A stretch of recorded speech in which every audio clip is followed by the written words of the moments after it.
He's going to take it himself for a championship. A double play wins it for Frazier. Turn it to the end zone. What a catch. McKay, touchdown. Into the layup, goes at the buzzer. Frazier wins it. The championship.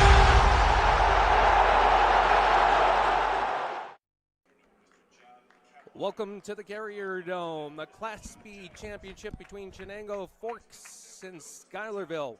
Hi everyone, I'm Tim Drawbridge alongside James Allen, Matt Slocum on graphics and producing today.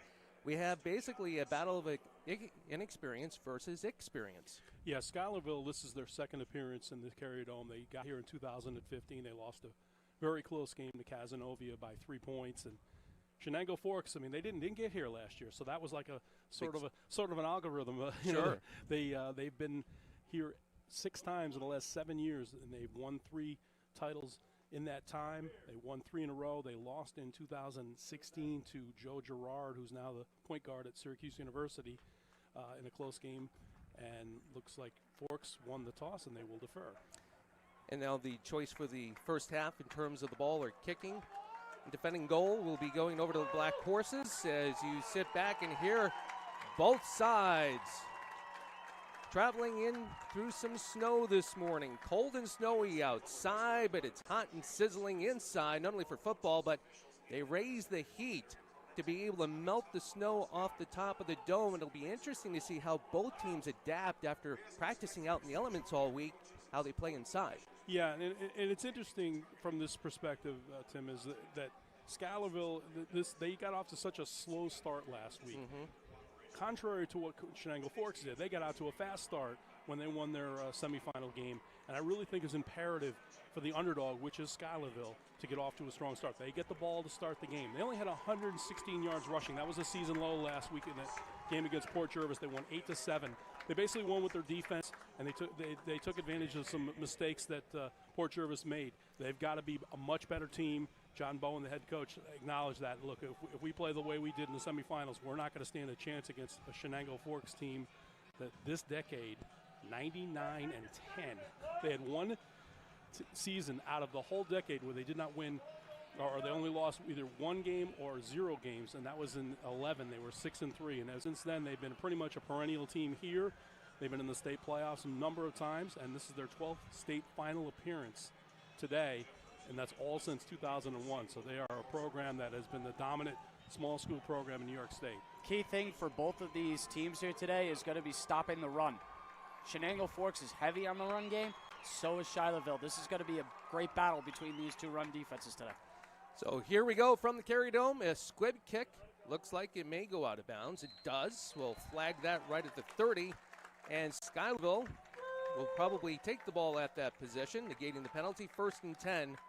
From there, 5 championships for Chenango Forks.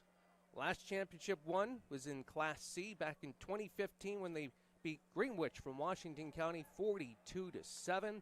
You had already mentioned Port Jervis during our pregame talk. You had an article in the Times-Union where your home base is during the week, highlighting the offensive line for Schuylerville.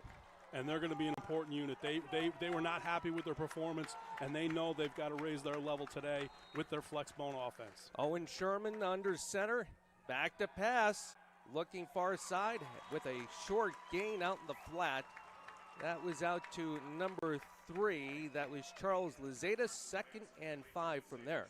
Last week, the touchdown that Schuylerville scored was an Owen Sherman to Evan Jeffords touchdown pass. He's only thrown 3 touchdown passes on the year. He opened the season, Owen Sherman. He was not the starting quarterback.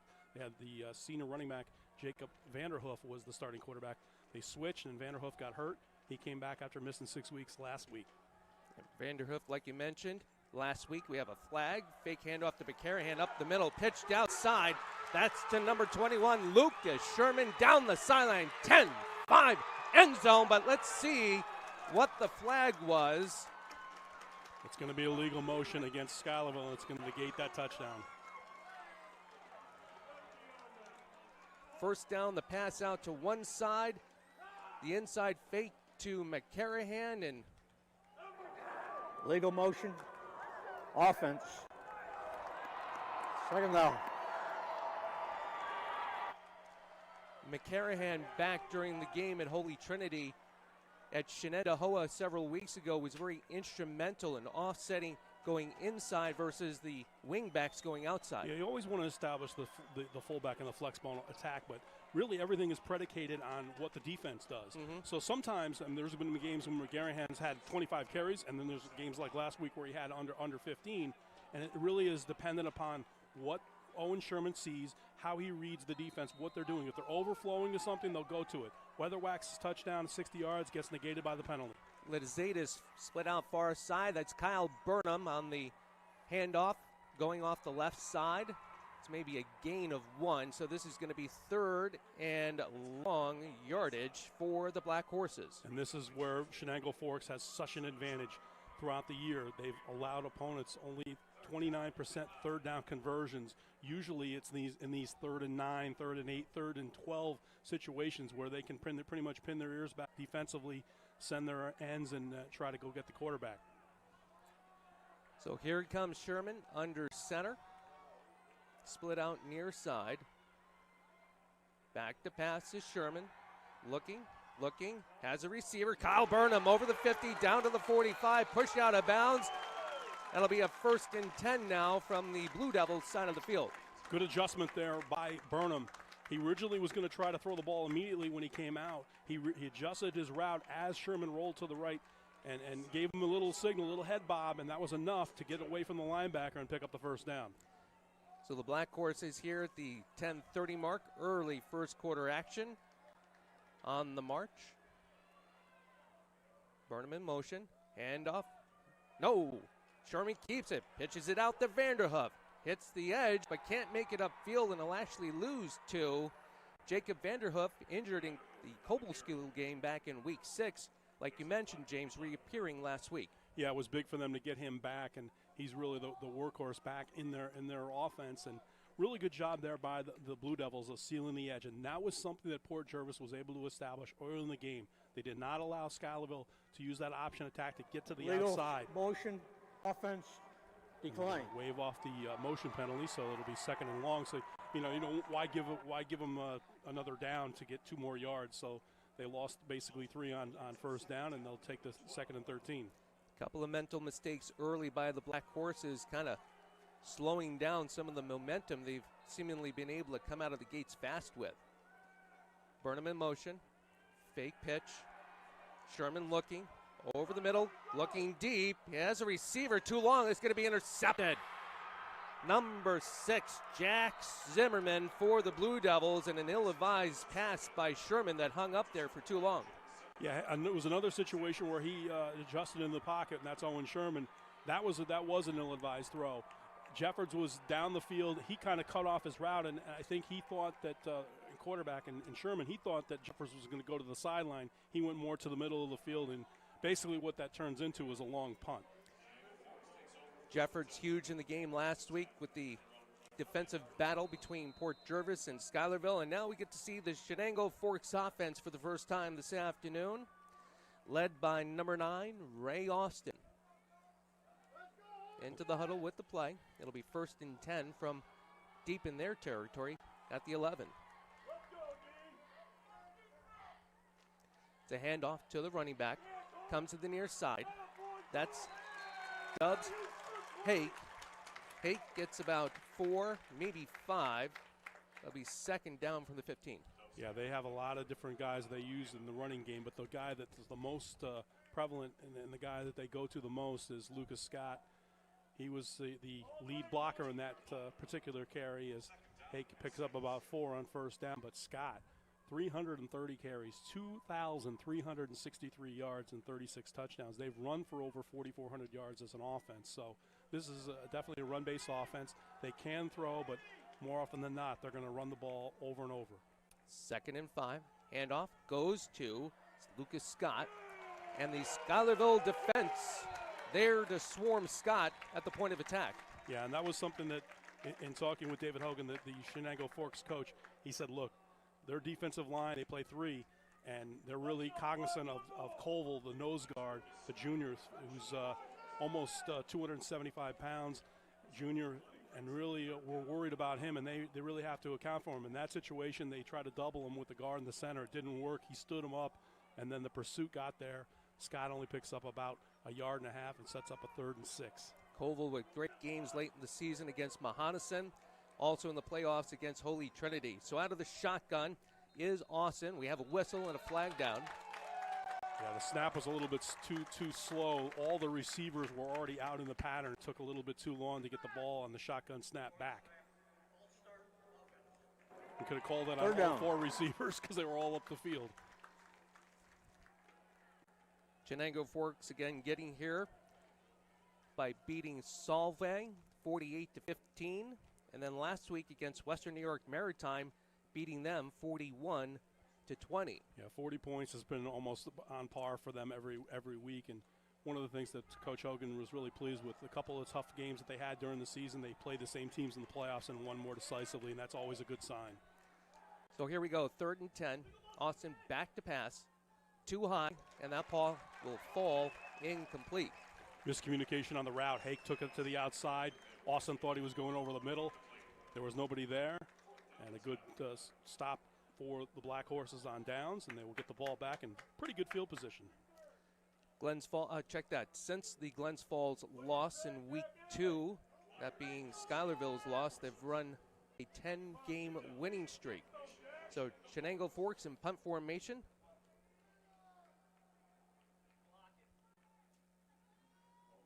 Kick will come out. That'll go above Jack Dwyer's head. Picks it up at his own 40 now. Dwyer running to the near side, pulled down to the 39 by Jack Zimmerman, and the Black Horses will take over from there. 1st and 10 from their own 39. Always one of those situations, Timmy, when you get a low punt like that and Dwyer, you want to catch that in the air because with the turf, it's going to roll. And you get a roll like that. It was basically a 15-yard roll. Once it hit at about the 45, it went back to almost 20 yards before he got it. And he only was able to get about 4 yards on the return, but still good field position to start their second drive at the 39. Especially knowing that ball was coming at him end over end with forward momentum. So here we go with the Black Horses' second drive. Lizadas split out far side. Handoff, pitch. That goes to Vanderhoof. Gets a gain of 2, maybe 3. It'll be second down and 6 from the 43. Yeah, Spivey there on the stop for Chenango Forks. And one of the things about this flex ball offense, if you're going to be successful, certainly you have to have a lot of different players that can tote the rock and do it well. But you have to have a quarterback that can carry out the fakes. And he does a great job. And he bellied that to the fullback, and 3 guys went right to McGarahan. Sherman on the keeper, immediately taken down by number 67, Hunter Gibor. That was something you alluded to that Port Jervis was doing, pinching in the guards in the center last week. Yeah, that's something that's really going to be important for them, and they've got to get a push with their front 4, and they've been able to do that all year long. They've only allowed 82 yards rushing per game, and that is just a tremendous, especially when you're thinking about all the teams that Chenango Forks is playing. The predominant base of the teams that they're on their schedule are run-based teams. So you hold a team under 100 yards rushing, you're going to win a lot of football games. Split outs both sides. Sherman under center. Burnham in motion to the far side. Back to pass. A flag is down. Sherman looking, throwing, has a receiver. Burnham had that in his hands, but drops it at the Chenango Forks 35. Yeah, Burnham, as he was trying to pull that ball in, started to turn his head up the field to see where he was along the sideline and wanted to make the run. And he would have had a touchdown if he had caught the ball, but I think it was going to get negated anyway because of another motion penalty against Schuylerville. Coach John Bowen. Offense decline. 4th down. Assistant coach Jack Berger out there trying to get the linesman's ear, but obviously couldn't make their case. So 4th and 6 from their 43, punt formation.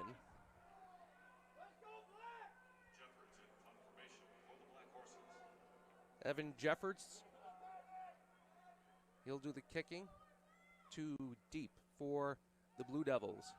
Nice kick by Jeffords. Inside the 20, inside the 15, ball still bouncing.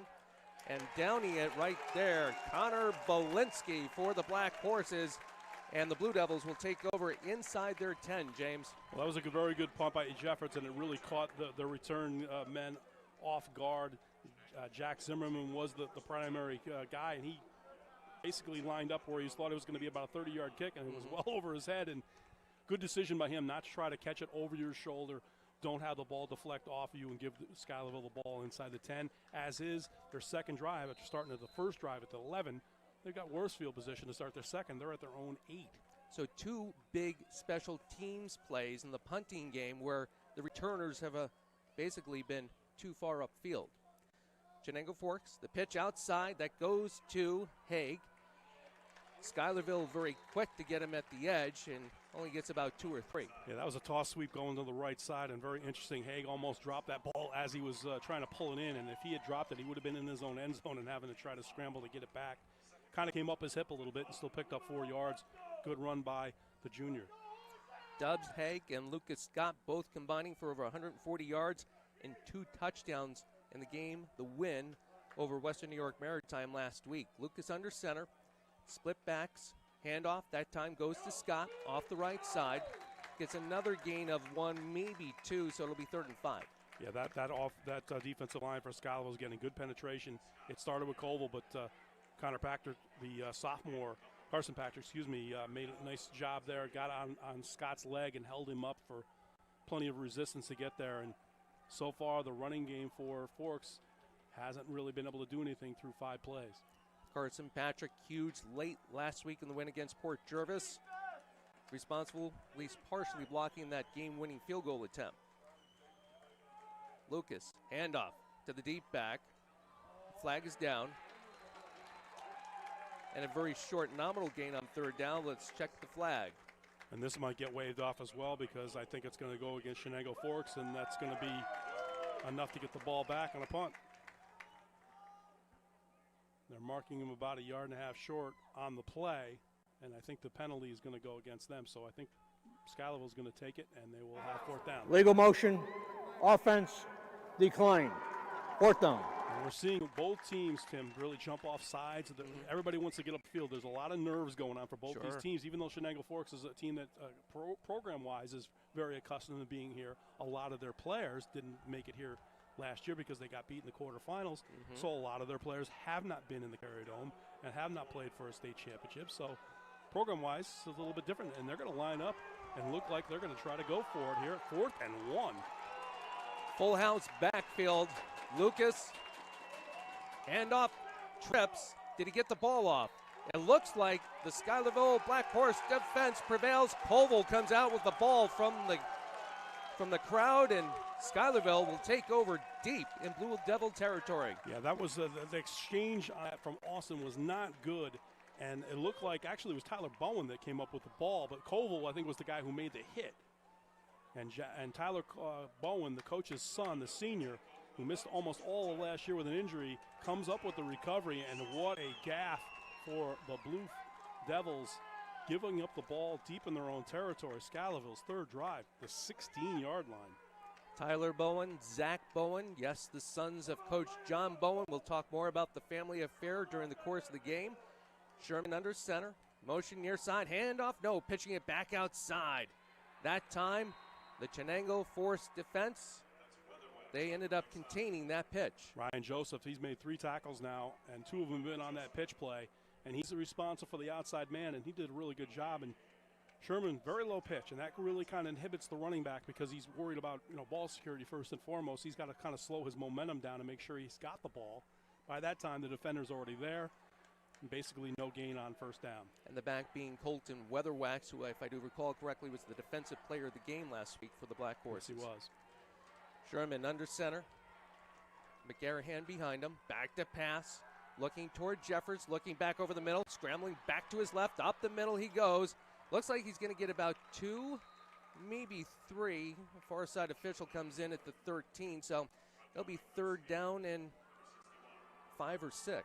Yeah, he rolled to his right, and he was designed to go to the primary receiver was Jeffords. He was not open. He was double covered. He tried to go back. He looked. He had Lusadis on the other side of the field. He didn't want to throw the ball in the end zone. Good decision by the sophomore. Take what you can get. Set up a 3rd down. Sherman, inside handoff coming near side. Kyle Burnham hits the 15 down inside the 10. He'll be close, but I believe they'll be short by about 1 yard. Kyle Burnham had the fumble late in the Holy Trinity game and came back with a huge catch and the game-winning touchdown a few weeks ago. Yeah, he had a tremendous game in the sectional final and really kind of got pressed into duty, and that's one of the things about with Vanderhoef's injury. They've had to call on different backs almost weekly to kind of step forward, and they're going to go for it on fourth down. They're not going to sans the field goal attempt. 4th and 3, and the good thing is that even if they don't get it, they again will give Chenango Forks, if they don't get the first down, they'll have them in deep in their own territory again. Sherman has the snap. Handoff McGarrahan, the Bull, who had a huge game against Holy Trinity as well, pushes. He's a yard short. They're not even going to have to measure this. He needed to get basically to the 6-yard line, and the side judge started walking forward at the 7, and they're actually putting it down at the 8. It's not even close, and they are going to turn it over on downs. So the Black Horses cannot take advantage of the field position after the turnover on downs by Chenango Forks going for it. And now the Blue Devils will jump out on offense after having dodged a bullet. Well, the good thing is, from Schuylerville's perspective, again, is that they've, again, set up Chenango Forks, even though they don't convert and don't get any points. Their third drive is even closer than the previous 2 drives. They're going to be inside the 8. Field position. Yeah, field position has definitely been won so far by Schuylerville.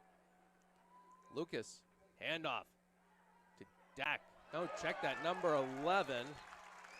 Ryan Joseph taken down immediately by the Black Horses. And so far, Schuylerville's defense has done a really good job inside the tackles, which is where predominantly Chenango Forks likes to run the football. I mean, Scott has 2,300 yards rushing, but he does a lot of his damage inside the tackles. And so far, they're getting good penetration with that 3-man front. Their linebackers have been active. They're going to need to continue to do that if they want to keep the Blue Devils pinned back. Weatherwax and Luzadis in the tackle. Lucas, handoff. That goes to Dak. Comes up the crease, hits the second level, tackled, and looks like it'll be 3rd and short now for the Blue Devils. Luzadis and Colville on the stop there for Schuylerville, and they did get to the secondary level, and it's going to be important for them, and I'm talking about Chenango Forks. They've been able to dominate with their offensive line. They've got to be able to get their backs to the second level before they get contacted. That was one of those times where you get a big back like Haqq, and he gets a head of steam going. Very difficult to stop for a defensive back when you're giving up 40 or 50 pounds to a running back. No score, 2:35 left, first quarter action. Lucas under center for the Blue Devils. Inside handoff, that goes to Scott. A big pile in the middle, and see if the forward momentum gets the Blue Devils a first down. He had to get to the 18, and it looks like they're marking him past the 18, so he will get it, and that'll be the first down for Chenango Forks, and it took him almost 10 minutes, to get it. Tim Drawbridge alongside James Allen, Matt Slocum on producing, and third man in the booth this afternoon. Hope you're enjoying this view here on the NFHS network, live from the Carrier Dome in Syracuse. Some great action yesterday. And it looks like, guys, they're going to be doing a measurement here.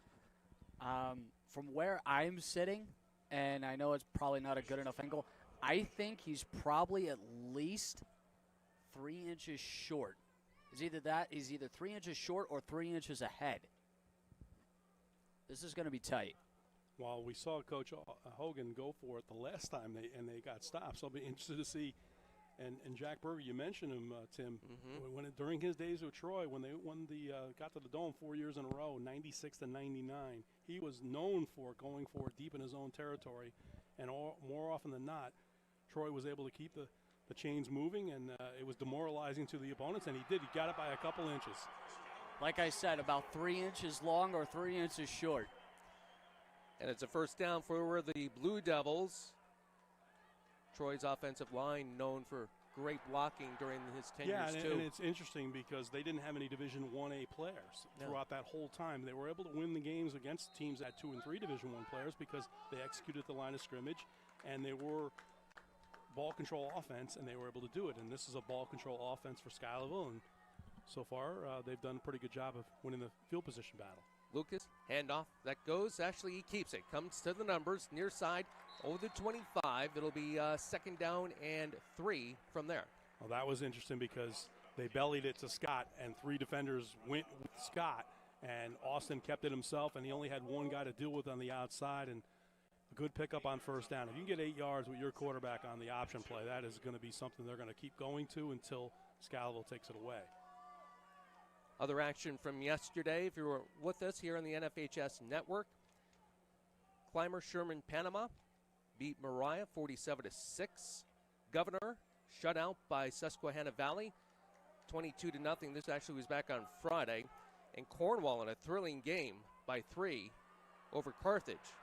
Up the middle, that goes Scott, almost to the 35, enough yardage for first down. And they're starting to get established with that offensive line. They're starting to get some push at the point of attack, and that's imperative for their running attack. And Scott had a little bit more room to operate there, and now they can open up their playbook there at the 34. They can integrate some pass into the offense as well. And Austin hasn't really thrown the ball all that much. He's only attempted 57, but you put 10 in the box, he will throw over the top and pass. He's been his favorite target all year long. Full house backfield for the Blue Devils. Lucas, handoff. That goes to Joseph again, and immediately taken down by number 22, Elijah Fitzgerald, the Black Horses. Yeah, it's interesting that we've seen the last 4 plays. They're trying to run away from Colville, who's over the ball for Schuylerville. They're trying to get to the outside, and they're trying to get to the tackles and, extend out.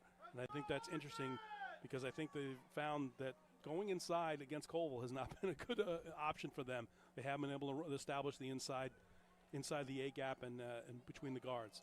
Colville seems to be able to control the line of scrimmage, whether it's just standing up who's in front of him or shooting the gaps.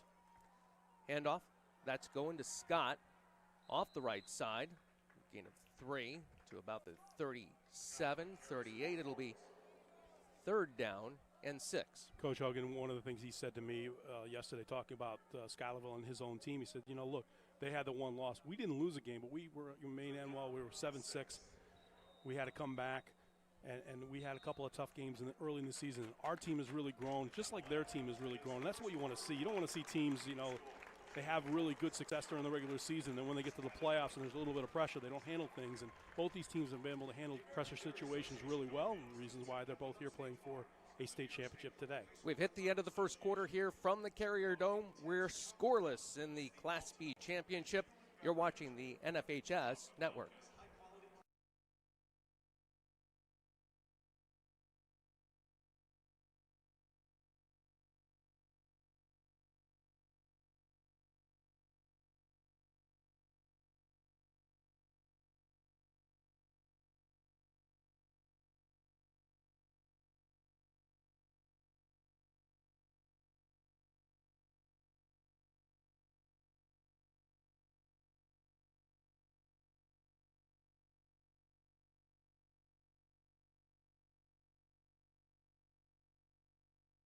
Welcome back to the Carrier Dome. It's the Schuylerville Black Horses and the Chenango Forks Blue Devils in a scoreless battle here in Syracuse. Tim Drawbridge alongside James Allen, Matt Slocum as well, bringing you this great battle between Class 4 and check that Section 4 and Section 2 here on the NFHS Network.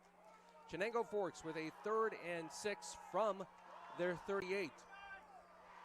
Lucas in the shotgun, Scott to his right, stacked receivers to the right side, and that's where they're coming with Scott. Hits the numbers, crosses the 40, but he looks like he'll be short of the first down. Jack Colville, who we were talking about to wrap up into the break, as well as Tyler Bowen in pursuit of Scott toward the sideline. Yeah, David Hogan was talking about Colville, and he talked with reverence, and he basically said, look at that guy. He's playing both ways, and he's really, really dominant on both sides of the football. And that was something that Coach Bowen from Schuylerville really wanted to see. Colville was a starter last year on defense. He wasn't in good enough shape to be able to play all 48 minutes, so he did a really good job in the offseason, and he's a big-time force on both sides of the football, and another 4th down attempt. They're going to go for it. Lucas, that goes to Scott. Left side, he's got the first down and more. He could go 30, 20, one man to beat.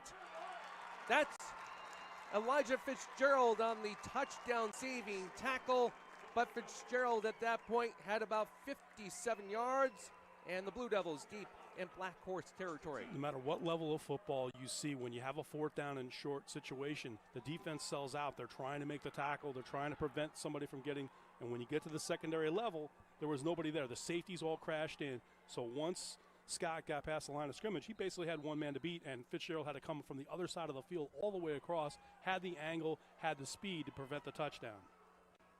Full house backfield again for the Blue Devils. That's to Haqq, up the seam, touchdown, Blue Devils. Dubbs Haqq at the 10:51 mark here in the second quarter opens the scoring in this Class B championship. Man, he had a really good week last week. He had 2 touchdowns. He came into the game with 567 yards rushing, 5 touchdowns, and that was a good easy carry right up the middle. They won the battle at the line of scrimmage, and Joseph's on to kick the extra point. Snap, the hold, the kick. It's up, and no good. It's off to the right. So with 10:51 left here in the first half, Chenango Forks leads Schuylerville 6-0. We'll take a TV timeout. You're watching the Class B Championship live from the Carrier Dome here on the NFHS Network.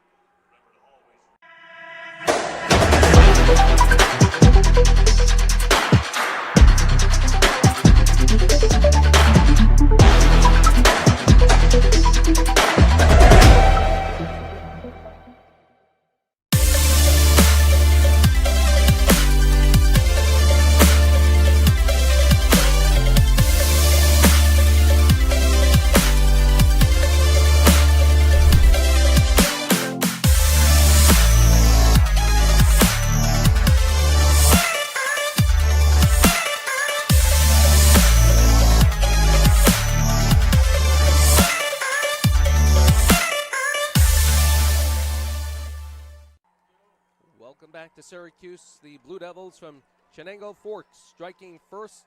Big play by Lucas Scott. And then Hanks takes it in for the touchdown. Point after no good. And the Blue Devils will now kick it off from their 40. It's number 62. Don't have a 62 on the roster. To get the right angle on the numbers, it's number 82. Brad Nettles. 2 back. I believe one of them is Kyle Burnham for the Black Horses. Luzatis the other. Squib kick to the second line. Picked up by the Black Horses at the 35. Up to the 40, to the 42. And the Blue Devils swarm there. 1st and 10 for the Black Horses from their 42. Well, good opportunity again. The field position has been in favor of Schuylerville. They have not been able to take advantage of it. They got stopped inside the 10 on one of their previous drives in the first quarter.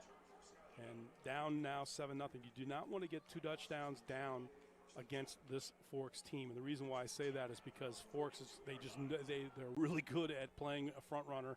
They've done it throughout this decade, and it really puts a lot of strain on a team that is a run-based offense. You don't want to have to play catch up down 2 possessions.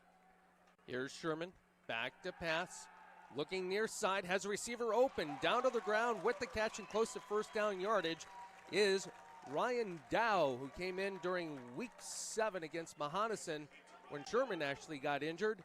Dow in at the wide receiver position, and he'll come up just short. It'll be 2nd in inches. Well, it was a ball that was thrown low, and it's a good thing. You don't want to throw the ball up high. He had that problem last week. He threw an interception in a situation in the flat like that, and they're going to look like they're going to measure. This is going to be short, but they're going to measure it just to give them an idea of how far they have to go, which it would be probably more asked for from the coaching staff. It was 3rd down or 4th down, but they'll certainly do it. Now, Schuylerville clearly known with their flexbone offense, and coach David Hogan from the Blue Devils was a little bit concerned coming into this game because his defense really hasn't seen this type of offensive running game too much this year. Yeah, not this style, because it's a triple option basically, and it really puts it's a very much an assignment-based defensive situation for them. Mm-hmm. You can't overflow to the football. A lot of times when you know that a lot of toss sweeps, or it's going to be more eye-based offense, your backers are going to be able to flow the football. You can be a little bit more unimpinged in terms of how you flow to the football, and you can't do that in this offense for Schuylerville. You have to be able to kind of stay at home. You don't want your linemen roaming up the field, and it really is, it's assignment football, and it's one of the things he said. Look, we gotta make sure we take care of things, and he knows that their offensive line didn't feel like they played well last week, and he says they're going to be coming for us. We have to match their intensity because he was impressed with their group. Again, that was one of the things you highlighted late week in your article from the Times-Union, how this offensive line unit has come together this season. Yeah, only basically one starter back. McCarahan up the middle, gains 3. Crossing the 45, Schuylerville converts for another first down.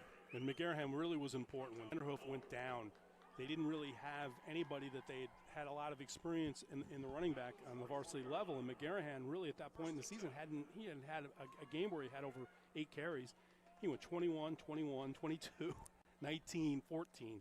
So they obviously were able to establish him, and I think the other teams were, because guys like Burnham and a few of the other backs had some success. They were able to establish the middle of the field, and they over-rotated, and Sherman had a good read and gave it to his fullback. Got a timeout. Schuylerville. That'll be the first of this half. As the old adage goes, next man up.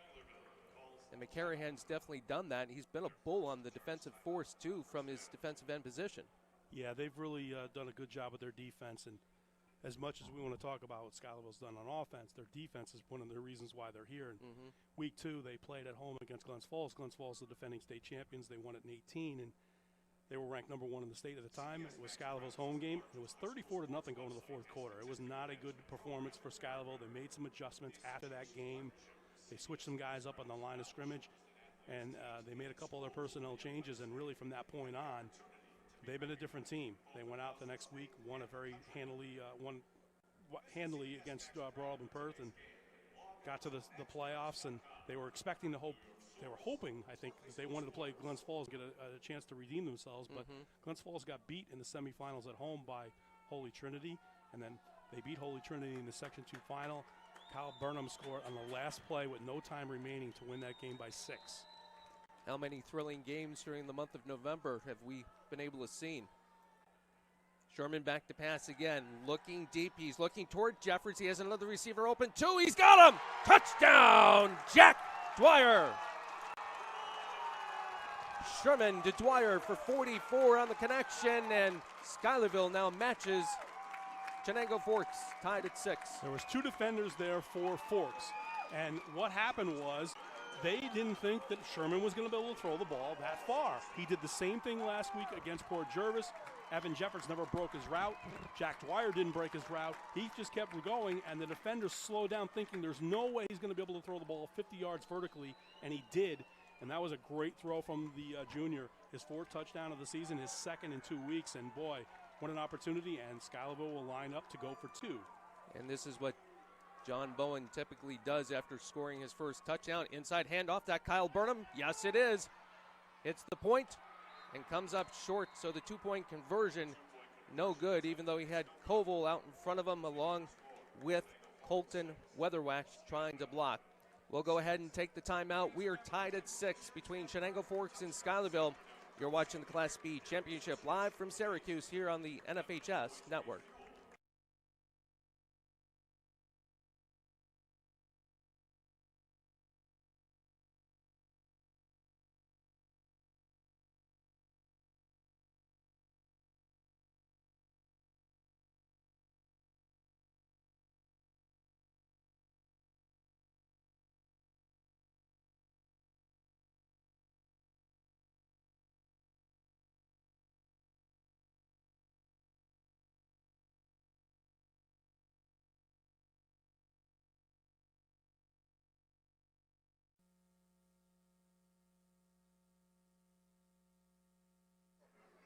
Welcome back to Syracuse. A beautiful pass from Owen Sherman to Jack Dwyer. A 44-yard touchdown pass, 2-point conversion, no good. And we are tied at 6. Tim Drawbridge alongside James Allen. Matt Slocum bringing you the live action today from Syracuse here on the NFHS Network. Schuylerville ready to kick off from their 40. 3 back for the Blue Devils at their 15. Jeffords with the kick, end over end, coming down toward the 20. Here comes the Blue Devils. Coming back midfield, Jack Zimmerman. And Chenango Forks will take over from their 28. Big response there for the Black Horses. And the passing game again for the second straight week has paid dividends. And I think that both opponents, Port Jervis and Chenango Forks, very cognizant of the running tack and trying to get some people up to the line of scrimmage. And, you know, to Chenango Forks' credit, they had 2 people on the pattern. They definitely had Dwyer, at least before the ball went in the air, they had him covered. There was no separation, but once the ball went in the air, Dwyer kept going, and the defenders did not. Lucas under center. Fake handoff. No, handoff does go to Scott. Behind his left side. Gains about 2, maybe 3, crossing the 35. It'll be 2nd and 6. And the Blue Devils, what they like to do, Tim, is they love to be able to not only establish the run, but they want to be able to dictate physically at the line of scrimmage and start to wear down their opponent.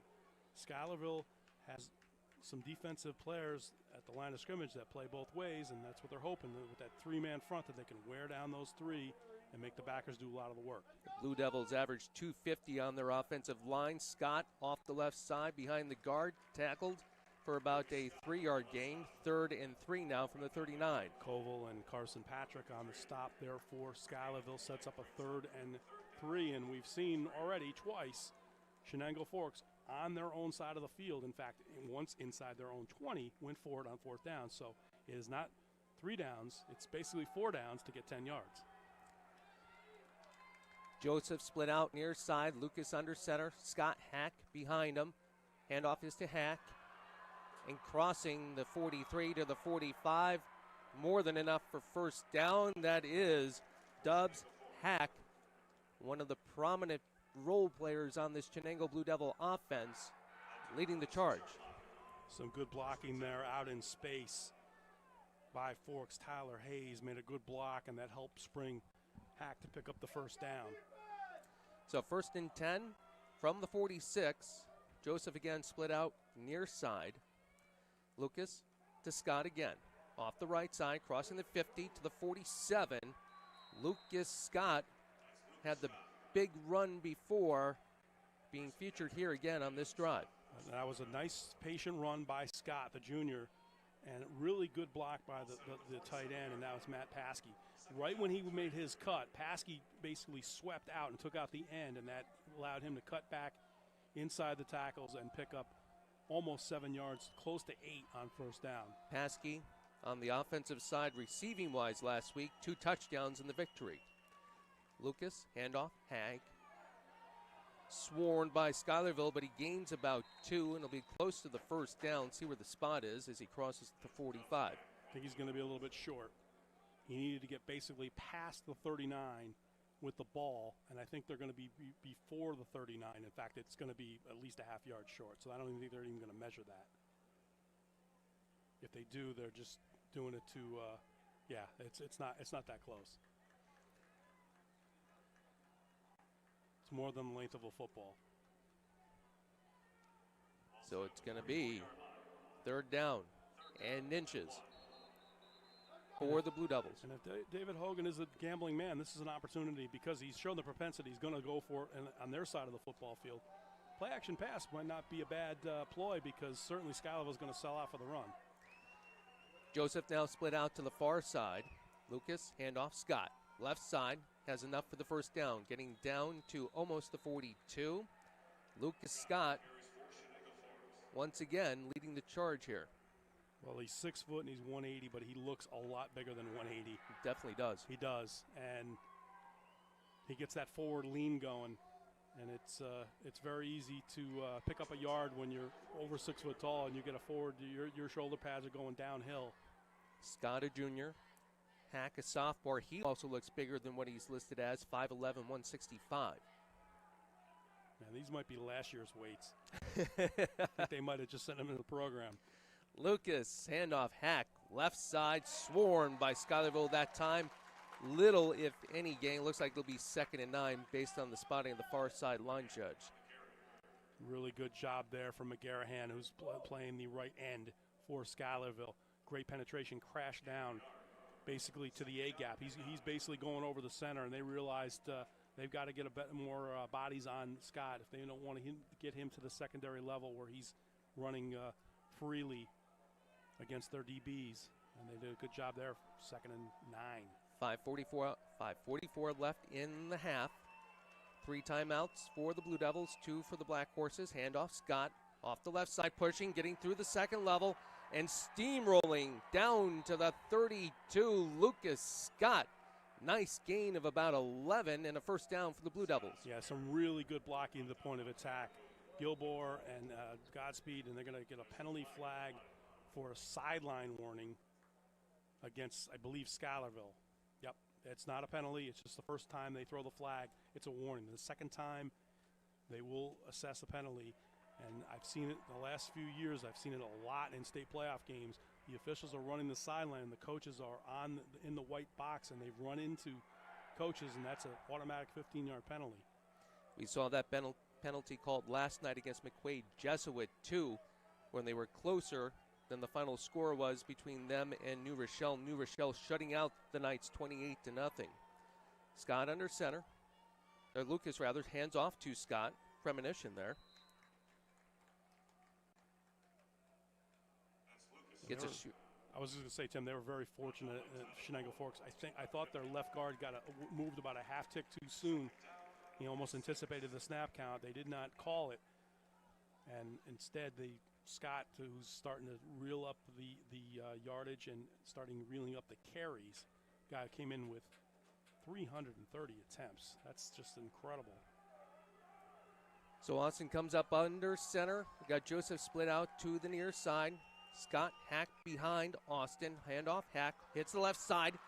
Nice tackle by Charles Lazatis at the 35, preventing Haqq from getting additional yardage because it was wide open on that far side. Yeah, and Koval with the pursuit. And that's one of the things that David Hogan talked about. He said not only is Koval impressive in terms of his strength and his ability inside the tackles on both offense and defense, he said he's incredibly gifted out running in space. He moves a lot better than I think a lot of people anticipate, whether he's pulling as a guard or, in this case, flowing to the football as a nose guard coming from behind to make the play.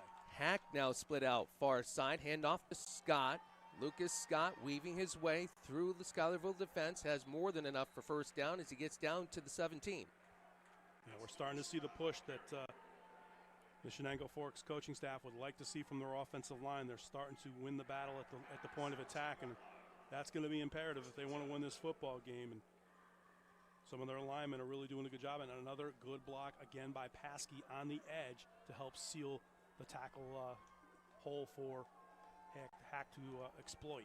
Joseph split out far side, pitch to Haqq, coming to the near side. Backside pursuit by Lazatis slows him down, and over the top, the Black Horse defender takes Haqq down.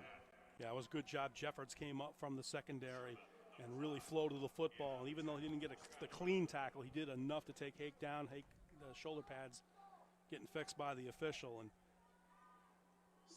only a 2-yard pickup on first down. On this drive, a lot of Lucas Scott with Haqq being mixed in. So second. Yeah, Haqq is a guy that I think they're really aware of. That you cannot overflow to Scott. 2nd and 8.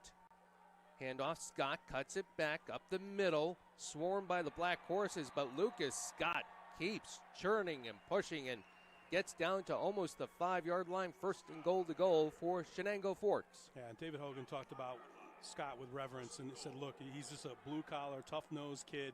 He's not going to blow anybody away with speed. He's just going to keep churning his legs. He's going to run behind his blockers, and he's relentless. And you're going to have to bring your lunch pail, all 11 guys, if you want to win this football game, and they're going to get a timeout call here. I believe by Schuylerville. Yes, I think they wanted to get some defensive. They have a couple of guys dinged up there, and one of their linemen lost a piece of his helmet and is going back to get it. All right, we'll take a timeout as well. It is Chenango Forks 6, Schuylerville 6, but the Blue Devils deep in Black Horse territory. You're watching the NFHS Network. What rhymes with great? Participate. Where does greatness start? Here, in the classroom. On the stage. In the pool. On the field. Where will your greatness take you? To better grades. To more friends. Yeah! Be great. Participate!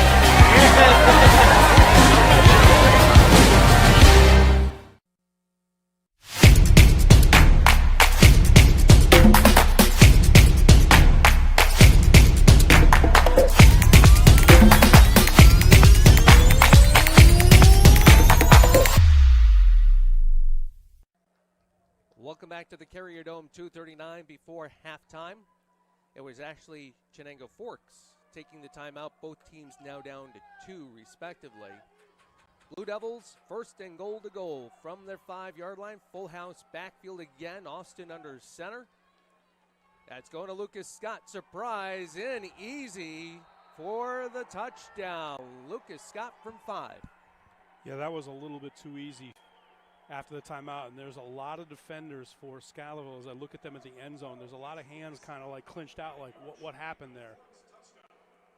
Meaning what I think was they went to the sideline to go over what they were doing, and somebody was confused because that was just way too many guys out on the edge for Chenango Forks with nobody to block, and Scott untouched going into the end zone. Haqq ended up grabbing the block for Joseph for the point after here for Chenango Forks. Haqq the holder, Joseph the kick. The center, Matt Paskey. Snap, hold, kick. Off the upright, no good. Joseph flirting with that right upright once again, and good accuracy to hit the pylon, but no good. So the score remains 12-6 with about 2.5 left till halftime. And that could be a second miss that really could be costly later in this football game, depending on how it unfolds. But a 6-point lead, and Schuylerville, 1 extra point if they score the next touchdown, would have a lead. Saw that a few weeks ago between Cornwall and Queensbury. Yeah, really, Queensbury's probably sitting at home. If they're saw what happened with Cornwall. That was a game that they were playing the number 1 team. Cornwall was ranked number 1. They won the state championship the other night. Queensbury had them, and they missed 2 extra points. Both of them were blocked, and both of them were blocked on a kicker in Roca that had 71 consecutive extra points made. So that was a huge element. Special teams, especially at this time of year, can really be the deciding factor between 2 pretty evenly matched teams. That being done by Noah Chaudhry, who has been huge for Cornwall with their Class A championship yesterday. Blocked another one. Special teams always huge, and we've seen that in the first half. Tim, that was Friday. Oh, back on Class Friday. That's what happens when we change games. I know, right? We sandwich in a college game. Yeah, they weren't supposed to play yesterday. They moved it up to beat the Storm and New Rochelle with their 3rd championship. So here's Needles with the kick. One of the upmen take it at the 37, gets to the 40, the 41, and taken down there. So the Black Horses have about 2:27 left until halftime, and pretty good field position once again. And this is a situation, time and score-wise is very similar to last week. Port Jervis had a 7-0 lead late in the first half against Schuylerville, and they went play-action pass with Sherman to Jeffords for the 42-yard touchdown. They got the 2-point conversion, and that wound up being the margin of victory, 8-7 in their semifinal game against Port Jervis. And again, excellent field position for Schuylerville. They've been really set up all half with great field position. This one at the 41. Lizatis near side, Jeffords far side. Sherman back to pass, looking toward Jeffords under pressure. Throws it towards Lizatis, who's open. Closing the gap immediately. Haqq and Jack Zimmerman to be able to limit Lizatis to only about a 5-yard gain.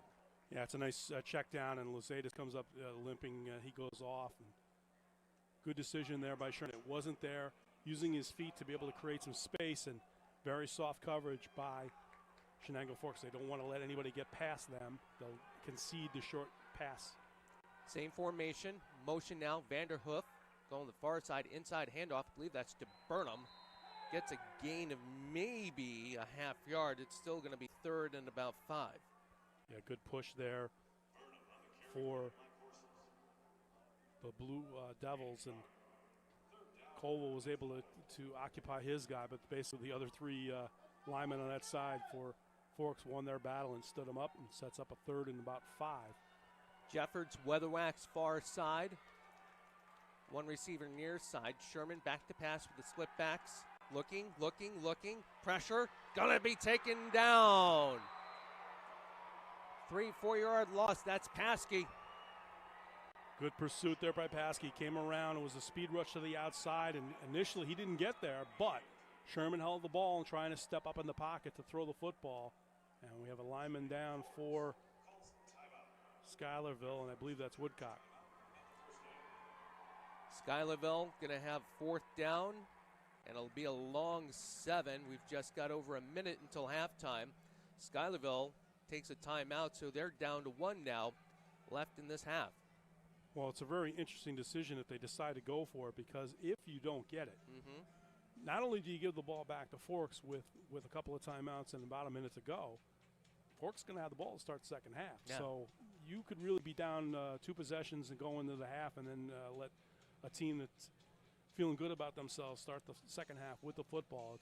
You definitely want to, keep your offense out there if you think you have a play that you can be successful with, but it looks like they're going to send out Jeffords to kick, and I think that's the right decision. Especially with the way he had his last punt sail over the returner's head for the Blue Devils.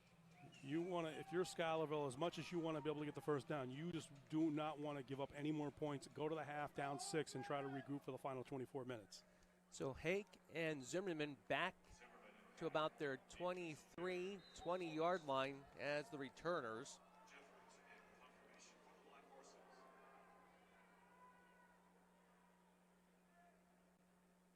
Decent snap. Jeffords with the punt. Pretty good. Comes down to the 25. And Zimmerman taken down immediately. Great special teams play by number 12, Connor Belinsky. And the Blue Devils take over from their 28. Well, Schuylerville's in a situation for this season. They had a very low number for varsity, and they've had a lot of their JV players help,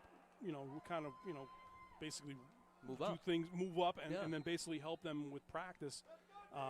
Basically, with the 2 teams combined, they only have 35 kids. And what that does is they have some younger players playing on special teams, and they've had success with some of those younger players. Saw that back on Friday with Mariah against CSP. So 1st and down, Austin. The snap goes to Scott, though. Shotgun formation, Lucas Scott bumbling.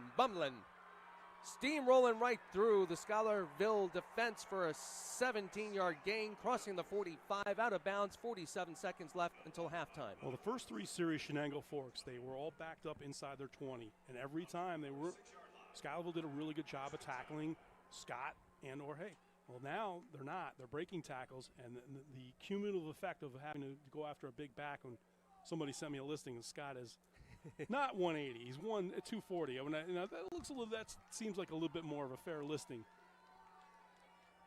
3 receivers far side, 1 to the near side. That's Paskey. One-on-one coverage. Austin looking Paskey's way, has him open, but too far.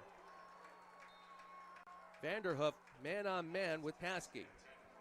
Yeah, Paskey's kind of looking at the back judge and saying, hey, look, Vanderhoof got his hands on me. It didn't inhibit. The ball was overthrown, and basically they were hand fighting as the ball went past them, and that's a good no call. There was really nothing there to inhibit Paskey from getting to the football, which he was not going to be able to do. It was overthrown by 10 yards. Well, with Scott's weight, I know it lists as 180. It's really more like 210 or 220. Now Paskey's listed 6'5", 220. They look similar. Inside handoff, it's faked. Austin up the middle, up the seam. Got 10, 12. And another first down with 32 seconds left until halftime. Yeah, they stopped the clock in high school to move the chain, so they get almost a free time. So if you don't even have to clock it, they'll be able to get up to the line of scrimmage, get a snap off. It'll be within about 25 seconds, and they can save their timeouts. Clock running. Austin shotgun, Scott to his left. Kind of a fake handoff. Looking near side, comes to Joseph. Joseph looking for the sideline, runs up, gets about 5 more yards, getting out of bounds 2, so they save a timeout. It'll be 2nd and 2 from the 36. That was a really nice job. A clear out route by Paskey, he ran to the middle of the field. Joseph went to the outside, and I think Schuylerville thought he was going to run immediately out of bounds, which he didn't do. He turned it up and actually got almost 7 yards there, setting up a second and about 3 yards to go at the 36, 21 seconds, and a couple of timeouts to work with. Similar formation, 3 receivers far side, Paskey near side, Lucas on the right side of Austin. Snap, fake to Scott. Austin keeps it, crosses the 35, down to the 33, close enough for a first down. They stop the clock with 15 seconds left. I'm going to tell you what, if Colville doesn't make that stop, Austin is off to the races. He had the inside block. The safety was about to be engaged. If he gets past Colville, I think he would have had opportunity to maybe either get to the inside the 10 or take it all the way. They will call timeout. It's their second one. They have 15 seconds to go, and they certainly don't want to settle for any attempt at a field goal since they've had difficulty making the extra points. They want to get to the end zone. Both teams have 1 timeout left. You got to figure right now, you got almost 24 minutes down. It's warm in here. We're looking at the Schuylerville fan base. We can see the Blue Devil fan base to a degree, but everybody's sitting back and holding these NYSFA folders back and forth. Yeah. It's hot in here to melt the snow off the roof. Yeah, it's kind of funny looking down at some of the Schuylerville fans, and there's guys with sweatshirts on, and they don't look comfortable, and I see people with T-shirts, and they seem to be more enjoying themselves down there, which you never would think on December 1st that it would be a situation, because more often than not with the high school games here, a lot of times they don't have the heat on all the time. I've been here when the games have been really, really cold, and this is not the situation tonight. Yeah, now with a ton of the snow that's expected to fall, they're saying about 8 to 15 inches around here by the end of the day tomorrow.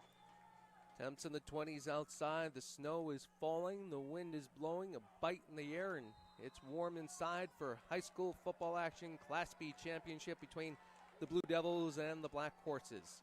Austin out of the shotgun. Scott to his left. Back to pass. Looking far side. Has a receiver wide open. It's caught. Touchdown. Number 43, Ethan Brown. It is Austin to Brown from 33, and the Blue Devils go up by 12. Only Brown's 4th reception of the year. And it was kind of interesting because it's a situation, it's a one-on-one isolation on the outside, and Weatherwax just gave him a free release. He just ran right by him, and by the time the ball was in the air, Weatherwax was a good 6 to 7 yards behind the play. Brown did a good job, didn't try to run the football with the football until he actually secured it and gets the touchdown. And boy, demoralizing score if you're Schuylerville to give up one with 10 seconds or 9 seconds to go in the half. Kick is up. It's partially blocked. Does it get over? No, it doesn't. Just below the crossbar. So the score remains 18-6 with 9 seconds before the half. And it's exactly what you alluded to during that timeout. Don't give up the score. The Blue Devils get the ball to start out the second half. Well, the last thing you can do, Tim, is in that situation, especially if you know you're on the outside, you're isolated, you're one-on-one. You cannot allow, if he catches the ball, 20 yards down the field, yeah, you're going to be in a space where you have to make one-on-one tackle. But I'm going to let him do that and try to beat me that way than opposed to just give him a free release, let him run by you, and then have to play catch-up to try to get to the football. Exactly. The last thing you can do in that situation, and Colton Weatherwax knows it. He doesn't need me to say it or doesn't need Coach Bowen to tell him. He knows that can't happen, and he got a free release, and he just ran completely by him. It was only one little move. He gave him a little head and shoulder fake and went to the outside and got a free run down the sideline, and pretty easy pitch and catch. You can see Coach John Bowen getting the ear of the lines judge on this side concerning something he didn't like on what the Blue Devils did with that touchdown scoring pass. So out comes number 82, Brad Needles. He'll do the kicking from the 40. Back in return is Connor Belinsky. There's actually 4 men at the 34 for the Black Horses, anticipating another short kick.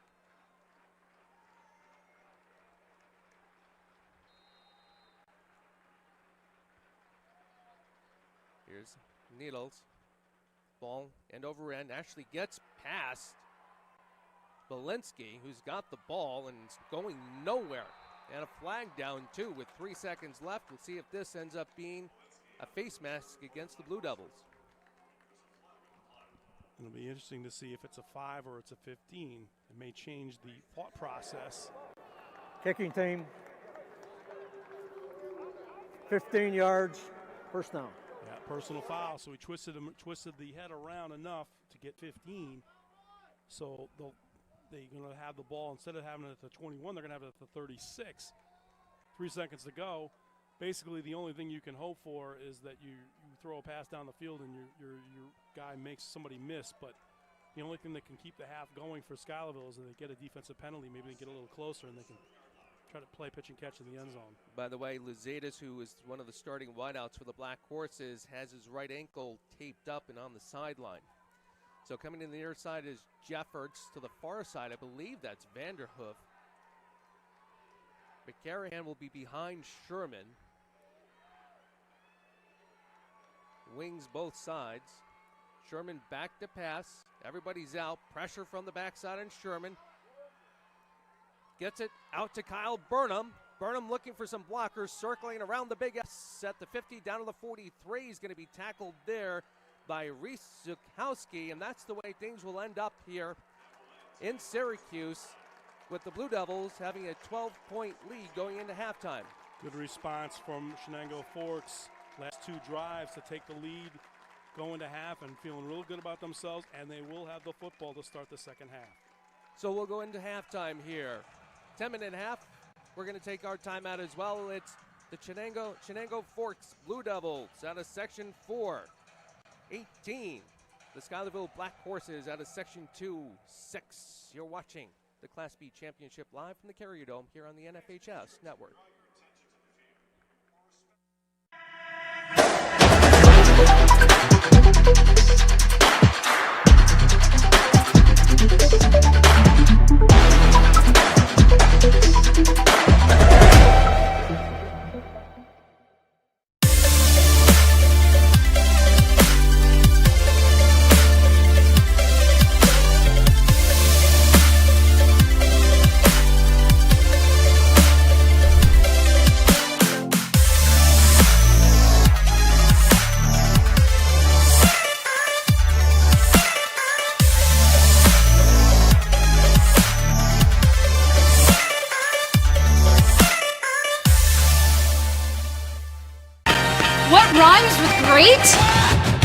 Participate. Where does greatness start? Here, in the classroom. On the stage. In the pool. On the field. Where will your greatness take you? To better grades. To more friends. Yeah! Be great. Participate!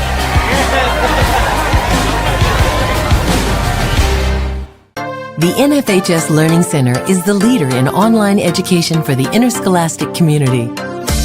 At NFHSLearn.com, you can find over 70 courses, including more than 30 free courses, such as concussion in sports, heat illness prevention, sudden cardiac arrest, and protecting students from abuse. To learn more, visit the NFHS Learning Center.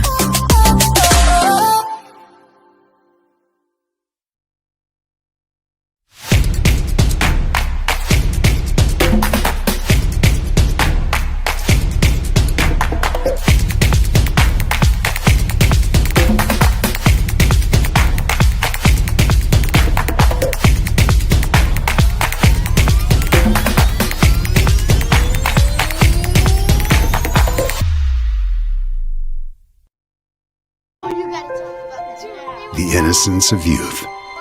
Is there anything any better? But soon they'll be in high school and facing all the same challenges you faced.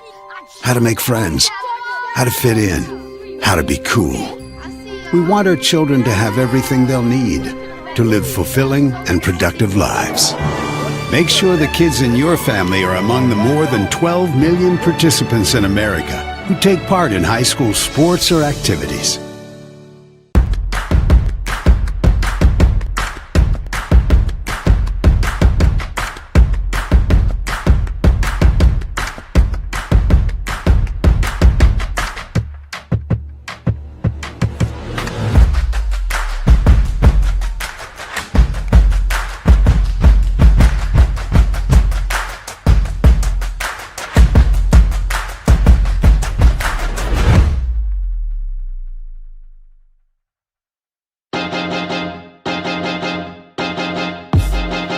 High school sports fans, relive your favorite moments. Just click the shopping cart below the video player and select DVD or digital copy to get yours today.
What rhymes with great? Participate. Where does greatness start? Here, in the classroom. On the stage. In the pool. On the field. Where will your greatness take you? To better grades. To more friends. Yeah! Be great. Participate!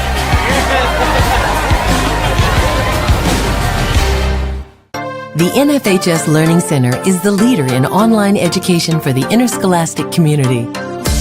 At NFHSlearn.com, you can find over 70 courses, including more than 30 free courses, such as concussion in sports, heat illness prevention, sudden cardiac arrest, and protecting students from abuse. To learn more, visit the NFHS Learning Center.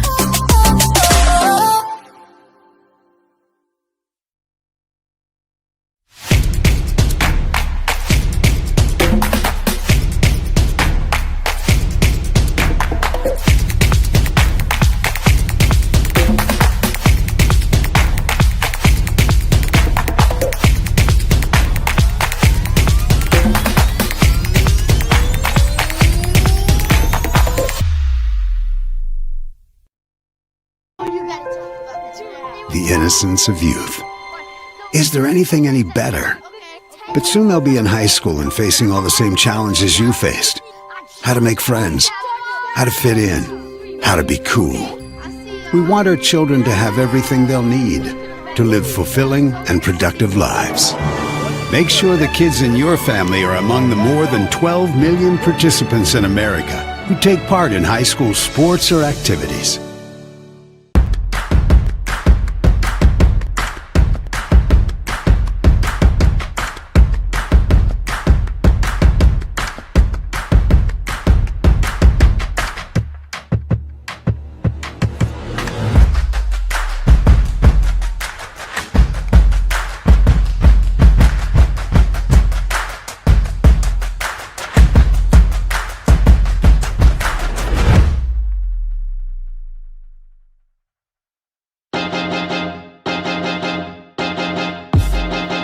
High school sports fans, relive your favorite moments. Just click the shopping cart below the video player and select DVD or digital copy to get yours today.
great? Participate. Where does greatness start? Here, in the classroom. On the stage. In the pool. On the field. Where will your greatness take you? To better grades. To more friends. Be great. Participate!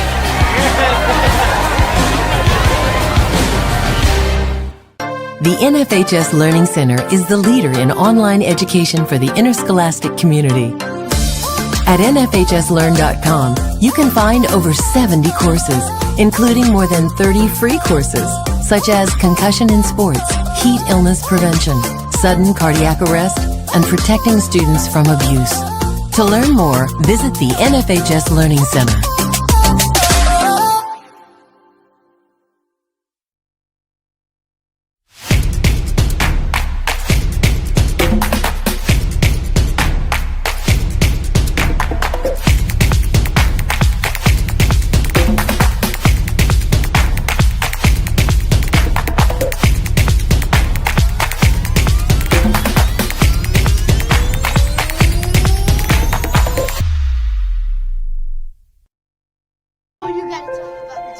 The innocence of youth. Is there anything any better? But soon they'll be in high school and facing all the same challenges you faced. How to make friends, how to fit in, how to be cool. We want our children to have everything they'll need to live fulfilling and productive lives. Make sure the kids in your family are among the more than 12 million participants in America who take part in high school sports or activities.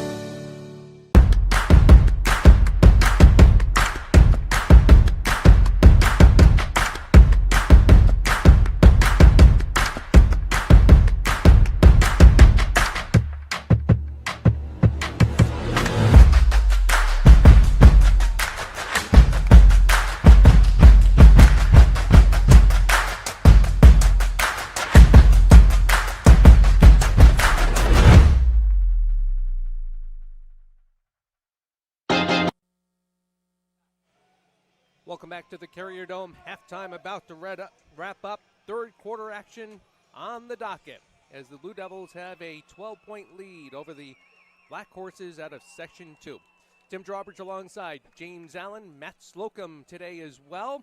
And I think from the Blue Devils' perspective, pretty much very happy with the way the first half went.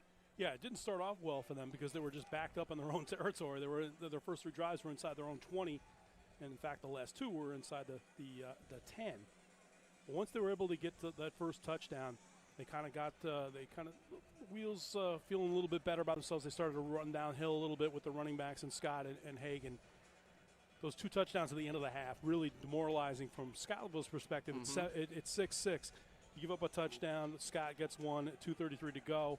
Okay. And then you give up the touchdown with 9 seconds to go on a pass play that you just can't let the receiver run by you, which is exactly what happened.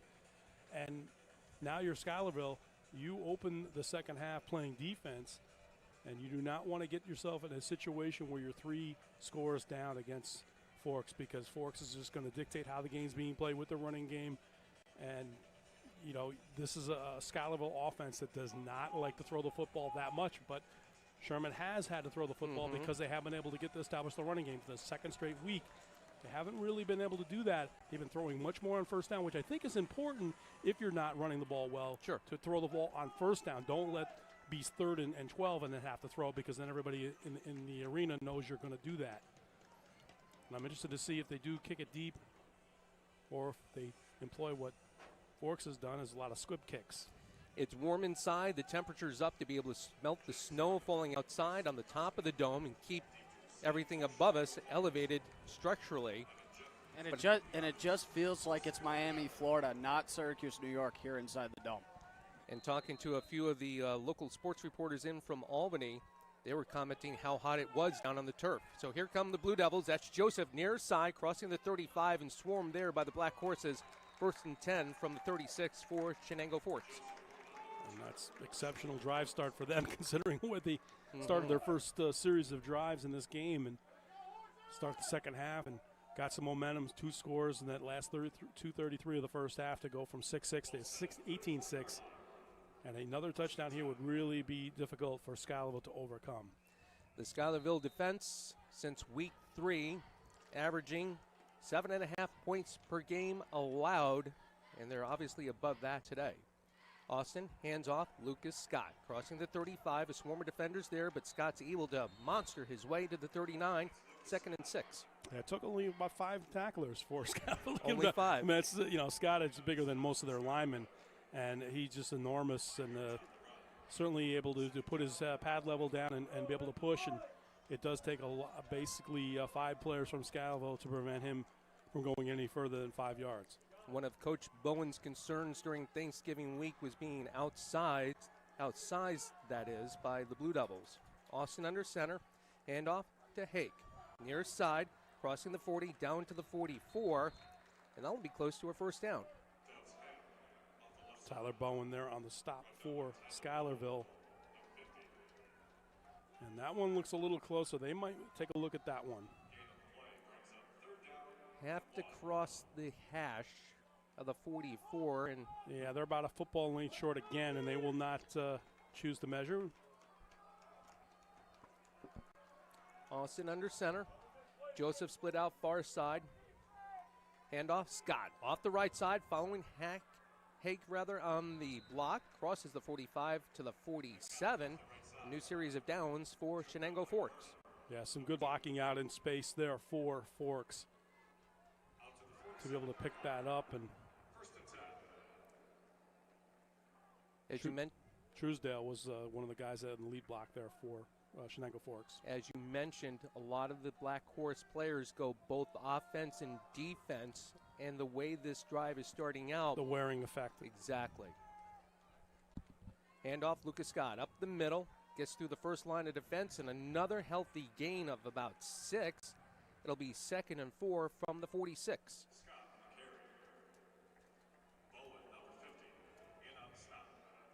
Early third quarter action here. The Class B championship. Back on Friday was CSP over Mariah, 47-6. A great game between Cornwall and Carthage, 30-27, back-to-back for Cornwall. Austin, handoff, we have a flag, and that's a stoppage in play. Another motion penalty. We're going back to our first quarter, where we saw 5 motion penalties in the first 4 minutes of the game, including one that negated a touchdown for Schuylerville. False start, offense. 2nd down. That backs them to their side of the 50 now, and it'll be 2nd and almost 10. You're seeing some of the defenders for Schuylerville. They're creeping up ever closer to the line of scrimmage, and it's an enticing proposition for Chenango Forks if they decide to go up top again. You mentioned that late in the first half, play action. So Joseph split out far side.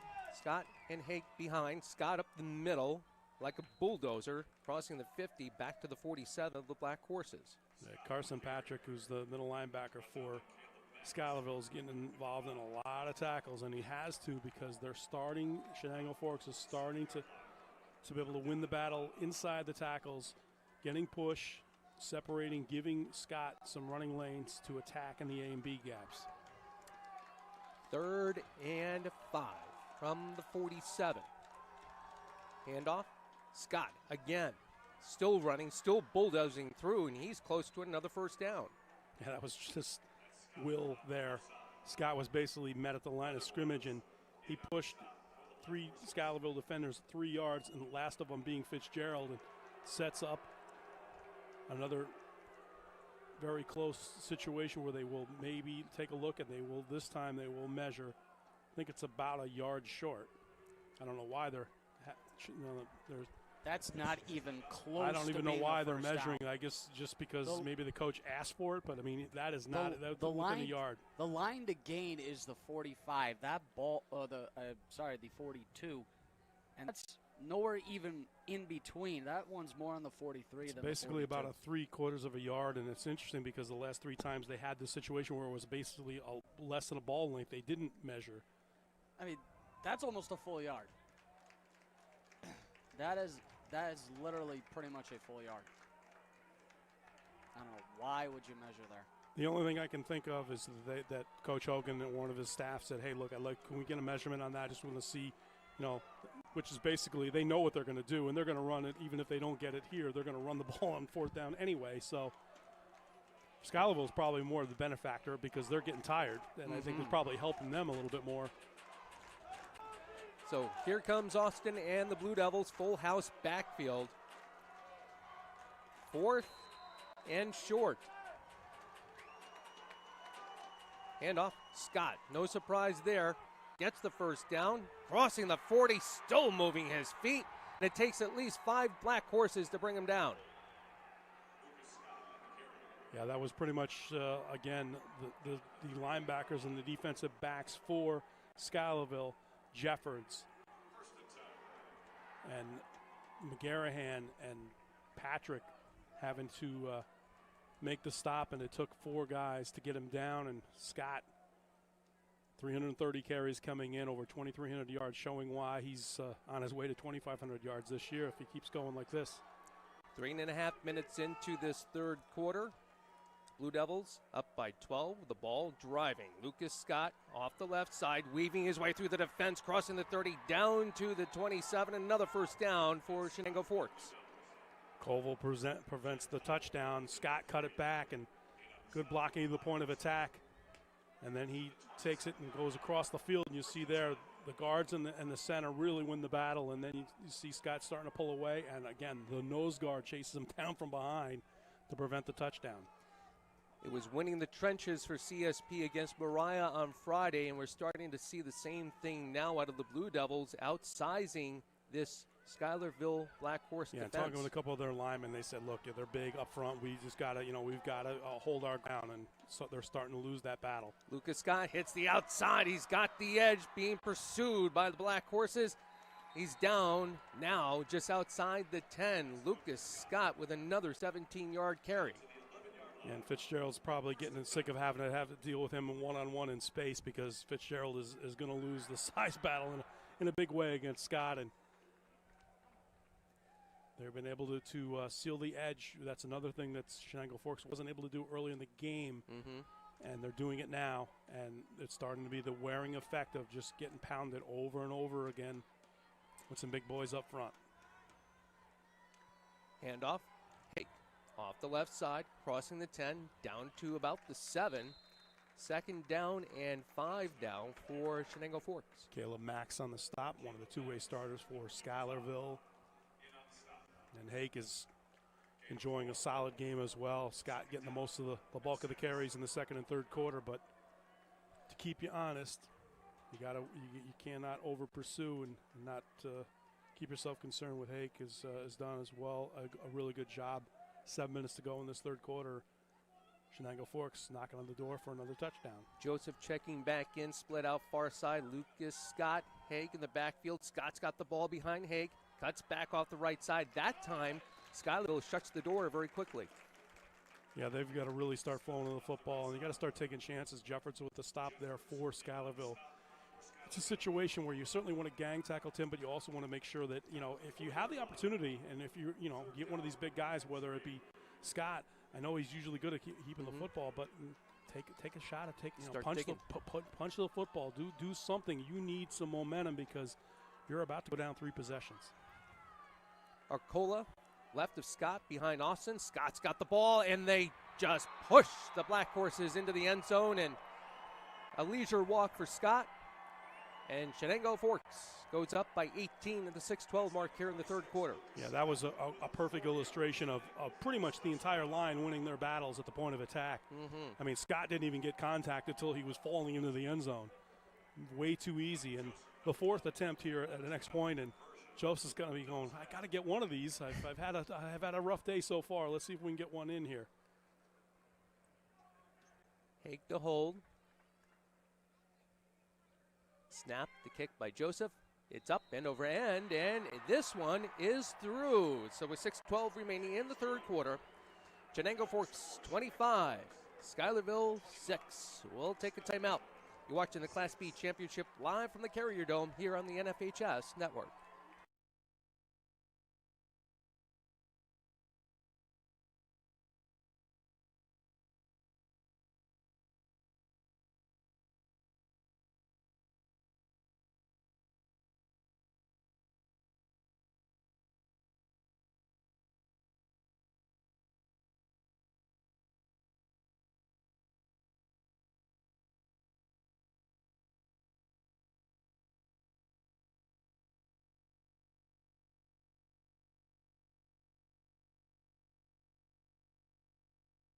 Welcome back to Syracuse, where Chenango Forks has a 25-6 lead. Their 12th state final.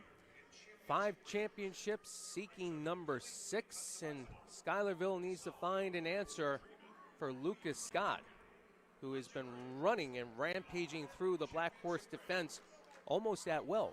Yeah, and if Schuylerville winds up losing this game, and they're well on their way to losing this football game, they're going to think back to the first quarter where they had a 60-yard touchdown negated by a motion penalty. They had Chenango Forks pinned inside their 20-yard line 3 times on drives. They had a 4th and 3 from the 9-yard line and weren't able to convert. They had some chances early in the game to establish a lead, and they weren't able to do so. And even though they did, get a matching touchdown in the second quarter to be 6-6, they have not responded since, and Chenango Forks has reeled off 3 straight touchdowns. Nettles with the squib, picked up by one of the upbacks for the Black Horses at the 40, crossing the 45, and taken down there.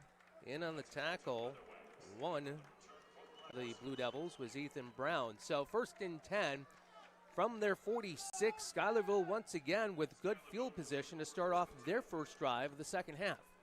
That hasn't really paid dividends, though. They've had a lot of good field position throughout this football game, and they haven't been able to take advantage of it.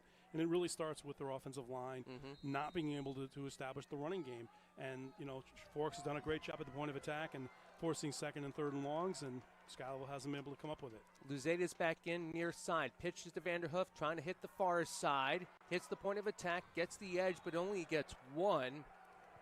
Jacob Vanderhoof. Great to see him come back into action last week against Port Jervis, running that last play.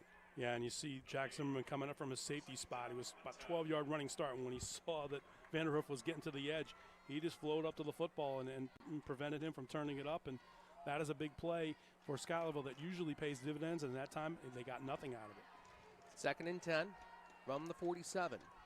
Motion near side, Vanderhoof up the middle, McCarahan. We haven't called his name in quite some time. Sam McCarahan up the middle for 5, and it'll be 3rd and 5 now from the Blue Devils side of the field.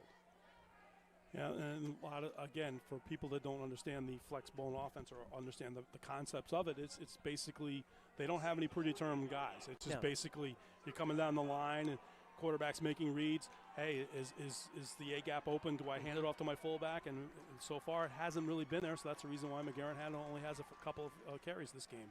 McCarahan again takes the ball from Sherman. That time the Blue Devils swarm right at him. He gains about 2, so it's going to be 4th down and 3 from the 46. An interesting decision for Coach John Bowen, but I think we know what he's going to do. He's absolutely going to go for it. I mean, you really don't have much to gain. I mean, yeah, you'd like to be able to not have to make this decision, but you're down 3 possessions, and if you don't convert here, it really doesn't really make any difference if you punt the ball away to him or you give it to him here, because right now they haven't been able to stop the last 3 series for Chenango Forks. Here go the Black Horses. Sherman, handoff, up the middle, McCarahan steams through, gets the 1st down to almost the 40-yard line. Yeah, good hit the hole quickly situation for the fullback, and they did a really nice job there establishing the edge. And McCarahan running hard, absolutely must-have if you're Schuylerville. You've got a lot of work to do, down 19. You're down 3 possessions, so even if you get two touchdowns, 2 two-point conversions, you still only have 16 points. You would need another field goal just to tie it up. So they've got a lot of work to do, and they've got to score on this drive if they want to come back. Burnham, and I believe Luzeda's far side. Actually, no, that's Ryan Dow. Sherman back to pass, looking toward Kyle Burnham, wide open, has him at the 23. Burnham circles back, crosses the 20. Taken down there by Joseph for the Blue Devils, and a late flag as well. We'll see what that is, but Schuylerville, nice play-action pass on that. Yeah, it was definitely post-possession. Goes after the play, and it was going to be a face mask, it looks like.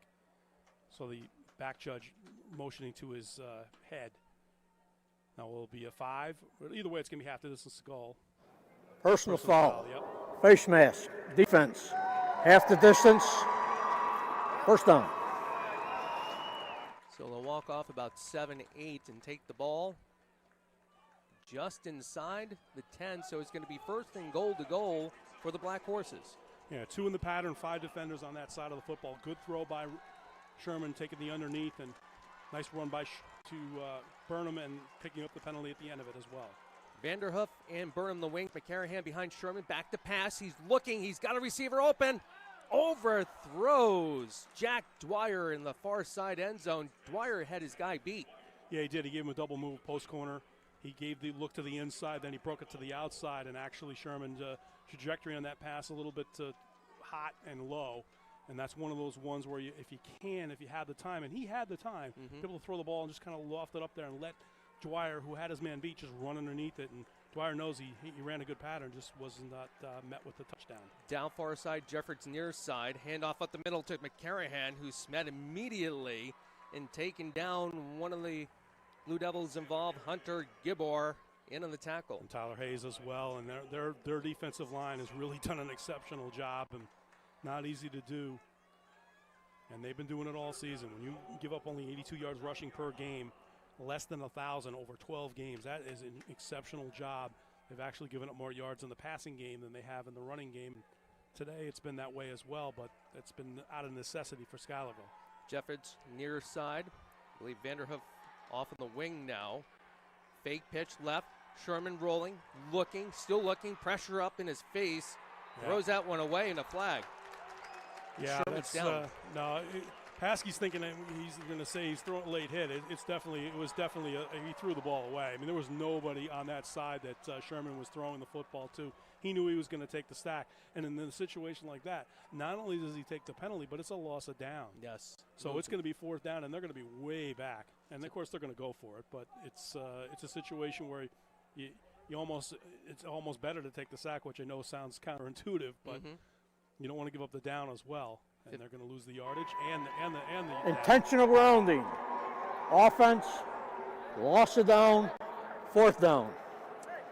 So it's 4th and goal from the 30. So what play do you come up with for the 30-yard touchdown pass or touchdown run? Especially when you've only been sending 2 and 3 out in the pattern. Yeah, and the thing is, I mean, they've been able to get really good pass rush, and even when Sherman's been rolling to his side, some of it's been out of design, but a lot of it's been out of necessity. Yes. He's been under duress. He's had to reverse his field a couple of times, and I would not be against just rolling him to a side and giving him an option.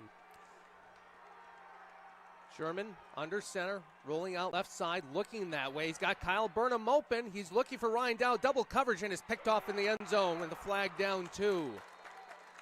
I think they're going to get Chenango Forks for interference, and it was unnecessary because they had the interception, but the up defensive back kind of rubbed off on Burnham, and that's the reason why they're going to get the call. 15-yard penalty.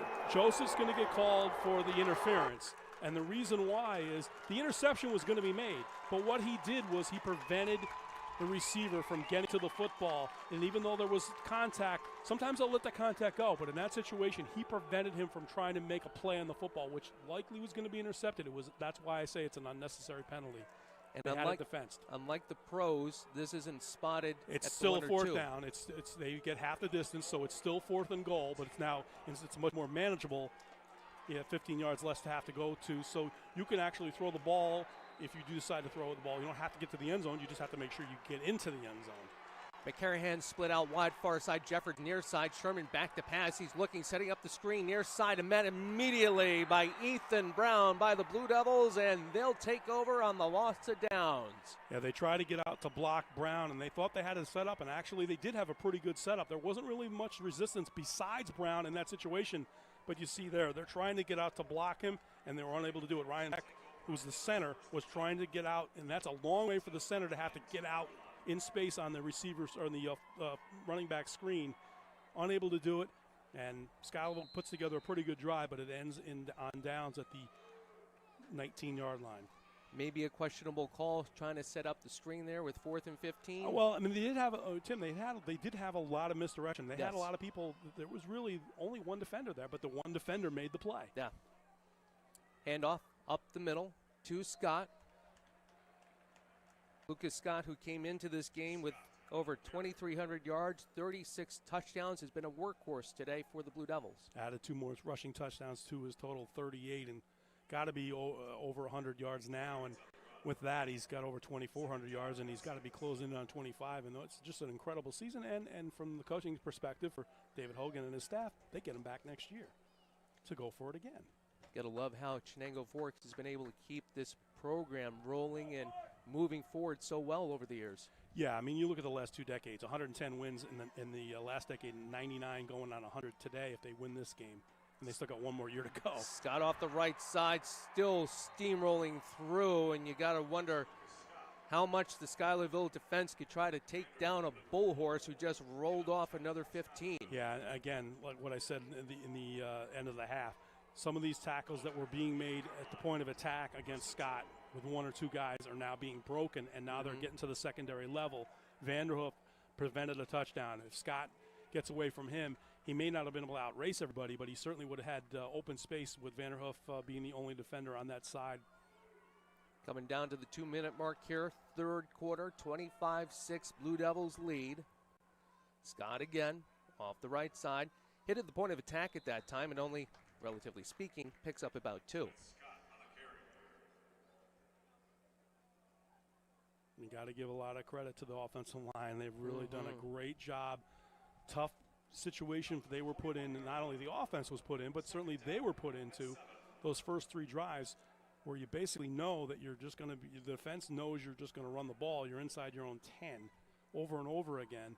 They didn't have a lot of room to operate, and once they got that first touchdown, they've really been operating very, very well, working very much in unison with the running backs. Scott and Haqq in the backfield behind Austin. Haqq gets the ball this time behind Scott. He'll get a gain of about 6, so it'll be 3rd down and 2 from their 46. And what we've seen the last 2 quarters out of Chenango Forks, and what it was something that they weren't able to do in the first quarter, was Colville was getting a lot of plays. When they're running up the middle, he was effective. If you notice, most of the time now they're running either to the right tackle or to the left tackle because they know that that's going to make him have to work, and he's got to get through a lot of guys to make tackles, and they're feeling like they can win the battles on the edges against some smaller defenders, and they've been able to do it. So 3rd and 2, full house backfield again, behind Austin. Handoff, Lucas Scott, steamrolling through, and he's going to go. Lucas Scott, a 52-yard touchdown run to put the Blue Devils up by 25. Yeah, it's those situations, Tim, where you see, and we saw it earlier in the first half, where it's 4th or 3rd down and very short. The defense sells out. They just flow to the football, and there's no safety help. Once he breaks the point of attack, there's nobody there. The safeties were already up and engaged, and Scott really had very much room to operate. Didn't get touched by anybody. His 3rd rushing touchdown, 54 yards, 24 seconds to go in this 3rd quarter, and this is all Chenango Forks. Beautiful blocking by the left side of the offensive line. Good seal block by Ryan Joseph, who's on for the point after. Snap, hold, kick, end over, and it's through. So with 24 seconds left in this 3rd quarter, a commanding lead for the Blue Devils over the Black Horses, 32-6. We'll take the timeout. You're watching the Class B Championship live from Syracuse on the NFHS Network.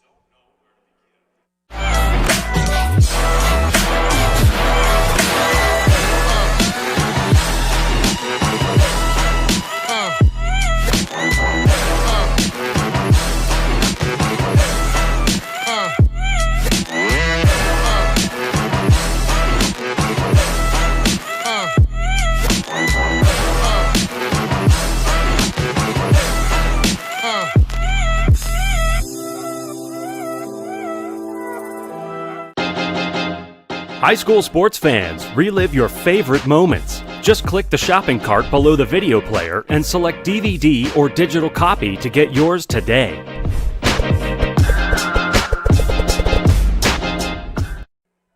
Welcome back to Syracuse. 24 seconds left, 3rd quarter. 32-6. The Blue Devils dominating the Black Horses. Welcome back to the broadcast booth. Tim Drawbridge alongside James Allen, Matt Slocum. Snowy outside, hot inside, and it's been a dominating performance by Chenango Forks. Doing what they do best, running the football, winning the battle at the point of attack, not only on offense but on defense, taking away the running game that Schuylerville hoped to establish in this football game, and 5 touchdowns since the end of the 1st quarter for Chenango Forks, 4 of them in a row, 2 at the end of the first half, and now 2 in this third quarter to take the lead in commanding fashion. Needles with the squib kick, comes down to number 21, Lucas Sherman. Up the middle, crossing the 40, toward the 44, and Schuylerville will take over from there. 1st and 10 with Owen Sherman coming out to take the helm. And what's interesting from Schuylerville's perspective is they may not win this football game unless they come up with something miraculous, but they have a lot of players that are coming back. And completely. You know, their offensive line, you know, you got Colville now has been a two-way starter. You've got some other guys that are really gaining a lot of valuable experience. And one of the things when you play and you get to the state level multiple years in a row, you're playing extra football games. It's almost like you're adding experience. You know, Troy, when those 4 years in a row in the Dome, play 13 games a year. That's a lateral, but goes out to Burnham, who crosses the line of scrimmage, a gain of 2. Clock stops, actually keeps on going, and going to roll to the end of the third quarter with that play. So we've played 3. Schuylerville has the ball with flip-wide sides of the field, but it's been a Chenango Forks dominated Class B championship game thus far. We'll take the TV timeout. You're watching the NFHS Network.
Welcome back to the Carrier Dome, Syracuse.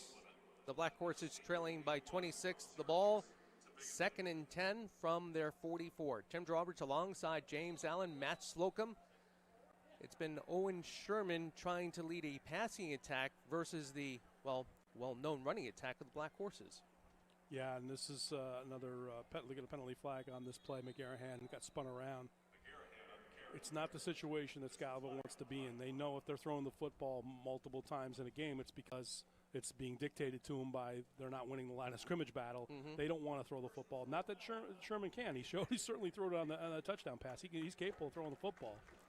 It's just not part of their game. Yeah, and that's one of the things that's been a storyline is the evolution of Owen Sherman, who seemingly has the strong arm, but his growth over the season has been maturing in terms of the reads at the line of scrimmage. Yeah. And that's the same thing that his brother went through with Stratton Sherman, who's backup quarterback at Union College. He actually was running the triple option this week, getting them ready for their playoff game that they wound up losing yesterday against Salisbury.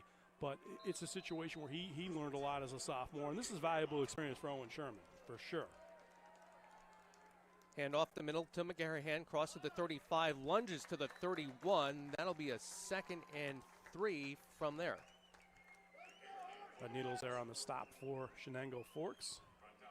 Right up to the line of scrimmage. Jeffords split out to the far side. I believe that's Ryan down near side. Wing T in the backfield. Hand off again to McCarran. No, keeper by Sherman gets to about the 30. It'll be a 3rd and a $1.50 from there. I'm sure that Owen Sherman's sick of seeing Paskey in his face because that was, again, he tried to fake it to McGarrahan and go up the line. And Paskey just stood his ground, was waiting for him, and he had the edge sealed and unable to break the tackle. And it sets up a 3rd and about 2 yards to go, and it's certainly 4-down territory for Schuylerville. That's for sure. So Dow comes out near side. Wing T backfield. Motion, near side. Oh, Sherman's looking. Paskey on his backside. Floats one's up, and that's going to be picked off. Chenango Forks, Jack Zimmerman with the pick at the 15, and another costly turnover by Schuylerville. Yeah, it was an ill-advised pass. Paskey was chasing him from the backside, Sherman's going against the grain, and he had nothing on that football. And Zimmerman's his second interception of this football game gets the football back for the Blue Devils, and they have it at the 15-yard line and just looking to run the clock out and preserve their 26-point lead. And you know what? The Chenango Forks defense, they've been getting a ton of pressure off that right side. That right side of that offensive line looks weak, and that's how they've been able to get pressure and forcing the quarterback to throw bad throws. Simply went in the trenches. Austin handoff. Lucas Scott crosses the 16 down at the 17, 2nd and 8. Now, Forks doesn't get here last year. They lose in the quarterfinals. Yeah. And, I was talking with David Hogan. He said, did that serve as an onus for the team? He said, really haven't talked about it. He didn't bring it up. Really? But he asked the seniors, and he said, yeah, it was. They didn't like the fact they lost to Skinny Atlas in the quarterfinals by a point. It was kind of a controversial game in terms of how it ended. And, when you're here every year and you're playing those 13 games, I mean, again, it's valuable. If you're a sophomore and you're a starter, you get 39 games if you get to the home 3 years in a row. That's more experience than just about any other football player in the state can have. Scott with the carry gets to the 22. It'll be 3rd and 3 from there. When you consider the fact they last won the Class C championship 2015, 42-7 over Greenwich. They had won it 2014, 2013. Even though they didn't get to the championship, they ended up taking the championship in 2016, 2017. They're still here, year in and year out. Yeah, they're here every year, and that just again, it's an expectation level that the coach don't have to say anything. They know because the town, every place you go, they're telling you, hey, you're going to get to the Dome again, right? I mean, so it's built-in expectation. Scott again crossing the 25, leaning over, gets to the 27, enough for a first down. So we hit the 9:15 mark here in this 4th quarter. And we got a player down for Forks, Victor Arcola. He's been coming in and subbing out for Joseph. We'll go ahead and take a timeout as well. You're watching the Class B Championship from the Carrier Dome on the NFHS Network.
Back to game action here at the Carrier Dome. 1st and 10 for the Blue Devils. Austin pitch out to Joseph, hits the edge, gets a gain of about 2, out of bounds at the 28, so it'll be 2nd and 8. McGarahan did a good job there, coming up from his end position to limit that toss sweep, minimal gain. So a lot of people that didn't expect Schuylerville to get here. They ended up beating, again, Holy Trinity to head to Potsdam, beating them with the Snow Squalls in the first half of that game, 28-8. Again, a defensive showing last week, beating Port Jervis by 1, and simply just being outmanned in terms of being outsized today. Yeah, that was a concern for John Bowen and his coaching staff coming in, and it's proven itself out over the last couple of quarters. Scott, near side, busting through the defense again, still moving, making beautiful moves. A lot of missed tackles by the Black Horses, who have gotten worn down.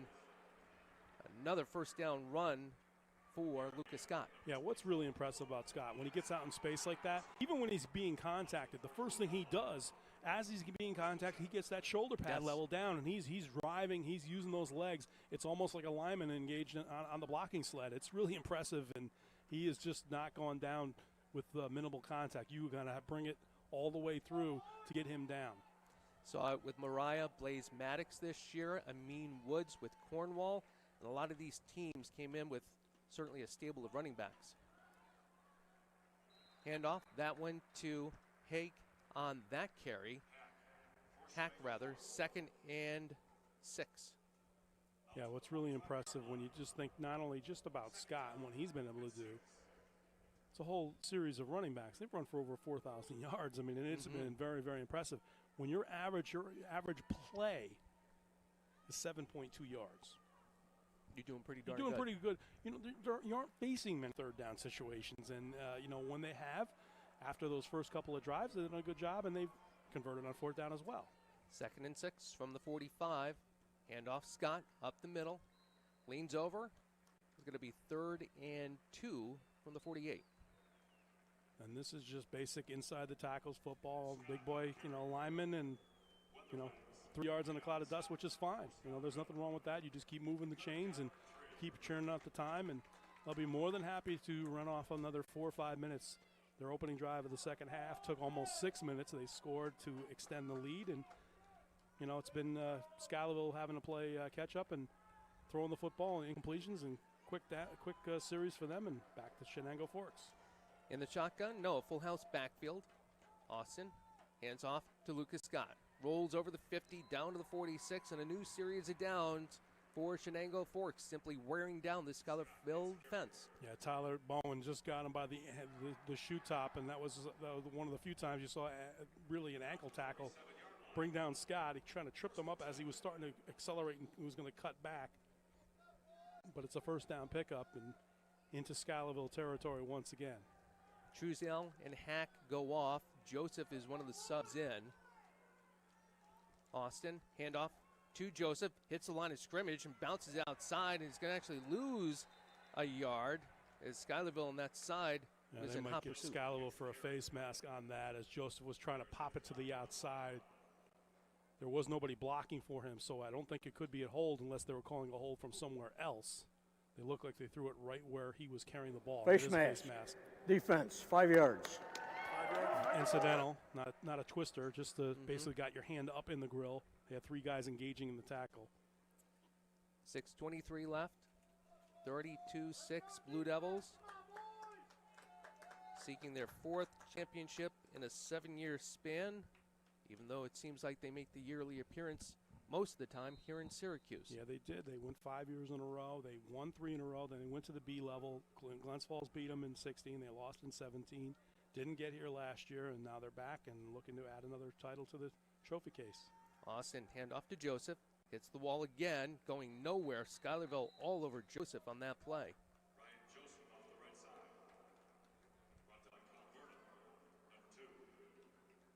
Exactly what Chenango Forks wants to do. 5:45 left. Take the time off the clock and just get this ready to head on home.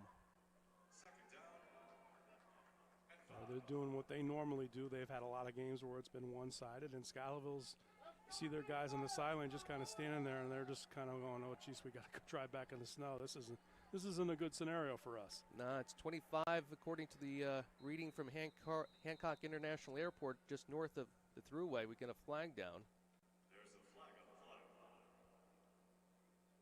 And for some of us heading back to the Capital District, it'll be a headwind. False start, offense, 2nd down. So that's going to move them back 5. 2nd 11 from the 48. Clock back in motion, 5:10 left.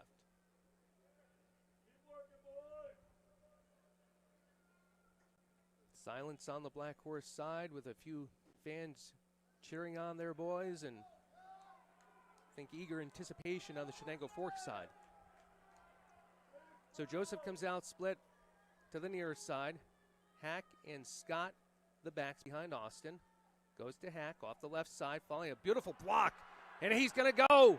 Great block by number 71, Tyler Hayes, springs Haqq from 47. And Chenango Forks goes up 38-6. Yeah, that was good blocking at the point of attack, and a nice little crackback block by Brown when a couple of the pursuers were going to try to get back into the play, and he just made sure that there was no backside pursuit. And second rushing touchdown for Haqq, and Joseph will come on to add another extra point. So Haqq's got to get his breath here because he is the holder for Joseph, who is also in that last play.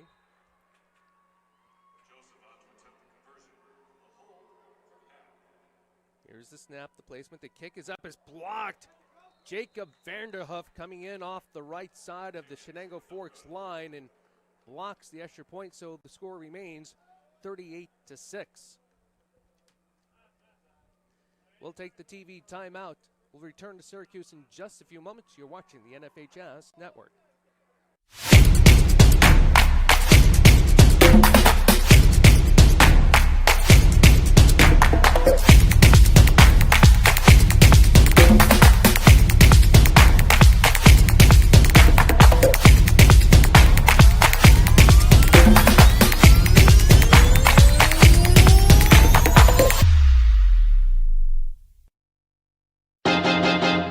High school sports fans, relive your favorite moments. Just click the shopping cart below the video player and select DVD or digital copy to get yours today.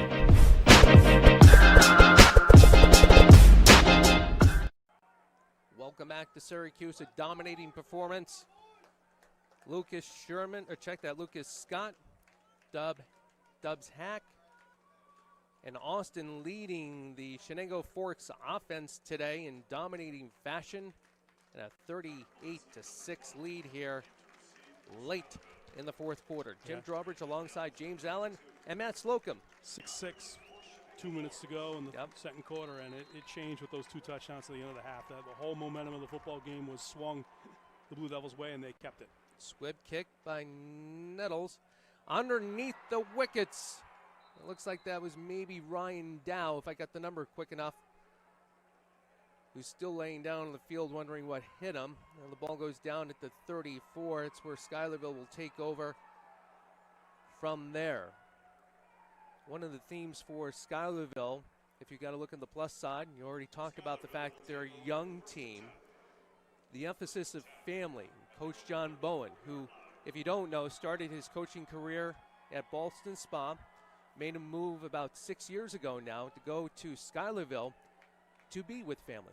Yeah, his sons were, young at that point. They were, 11, 9, and I believe 5 at the time. And he's coaching 2 of them, and his other son's the ball boy.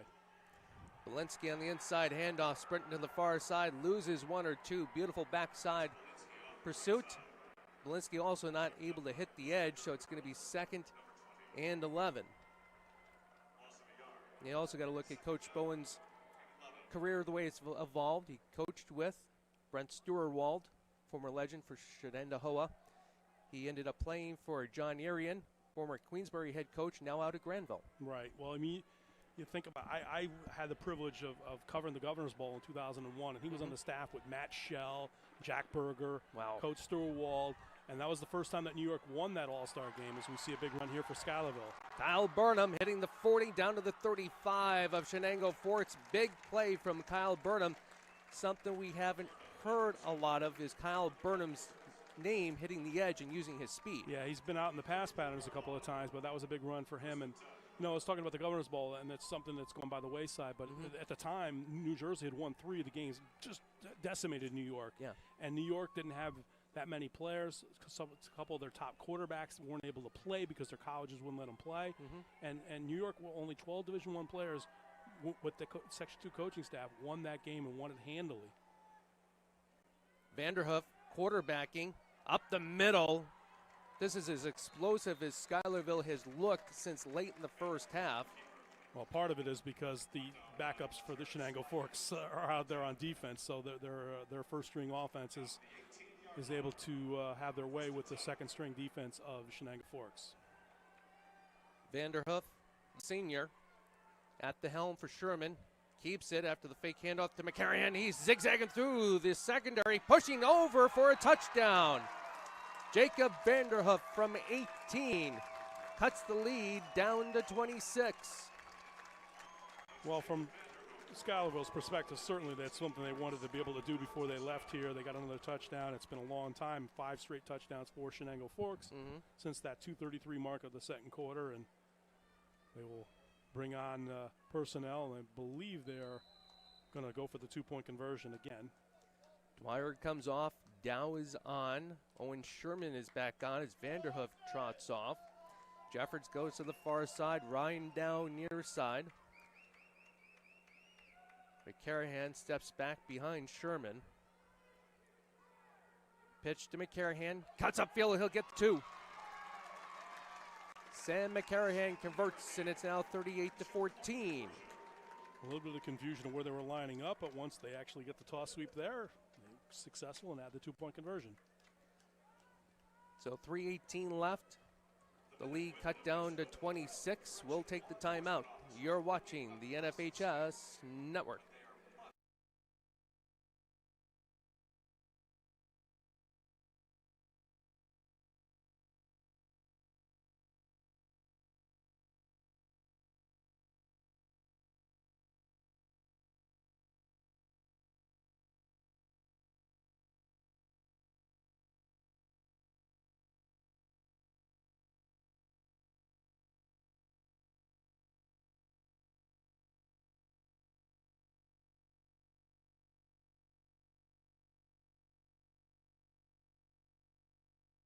Welcome back to Syracuse, the Carrier Dome. It's a 38-14 lead for Chenango Forks over the Black Horses from Schuylerville. The Class B championship. Tim Drawbridge alongside James Allen, Matt Slocum.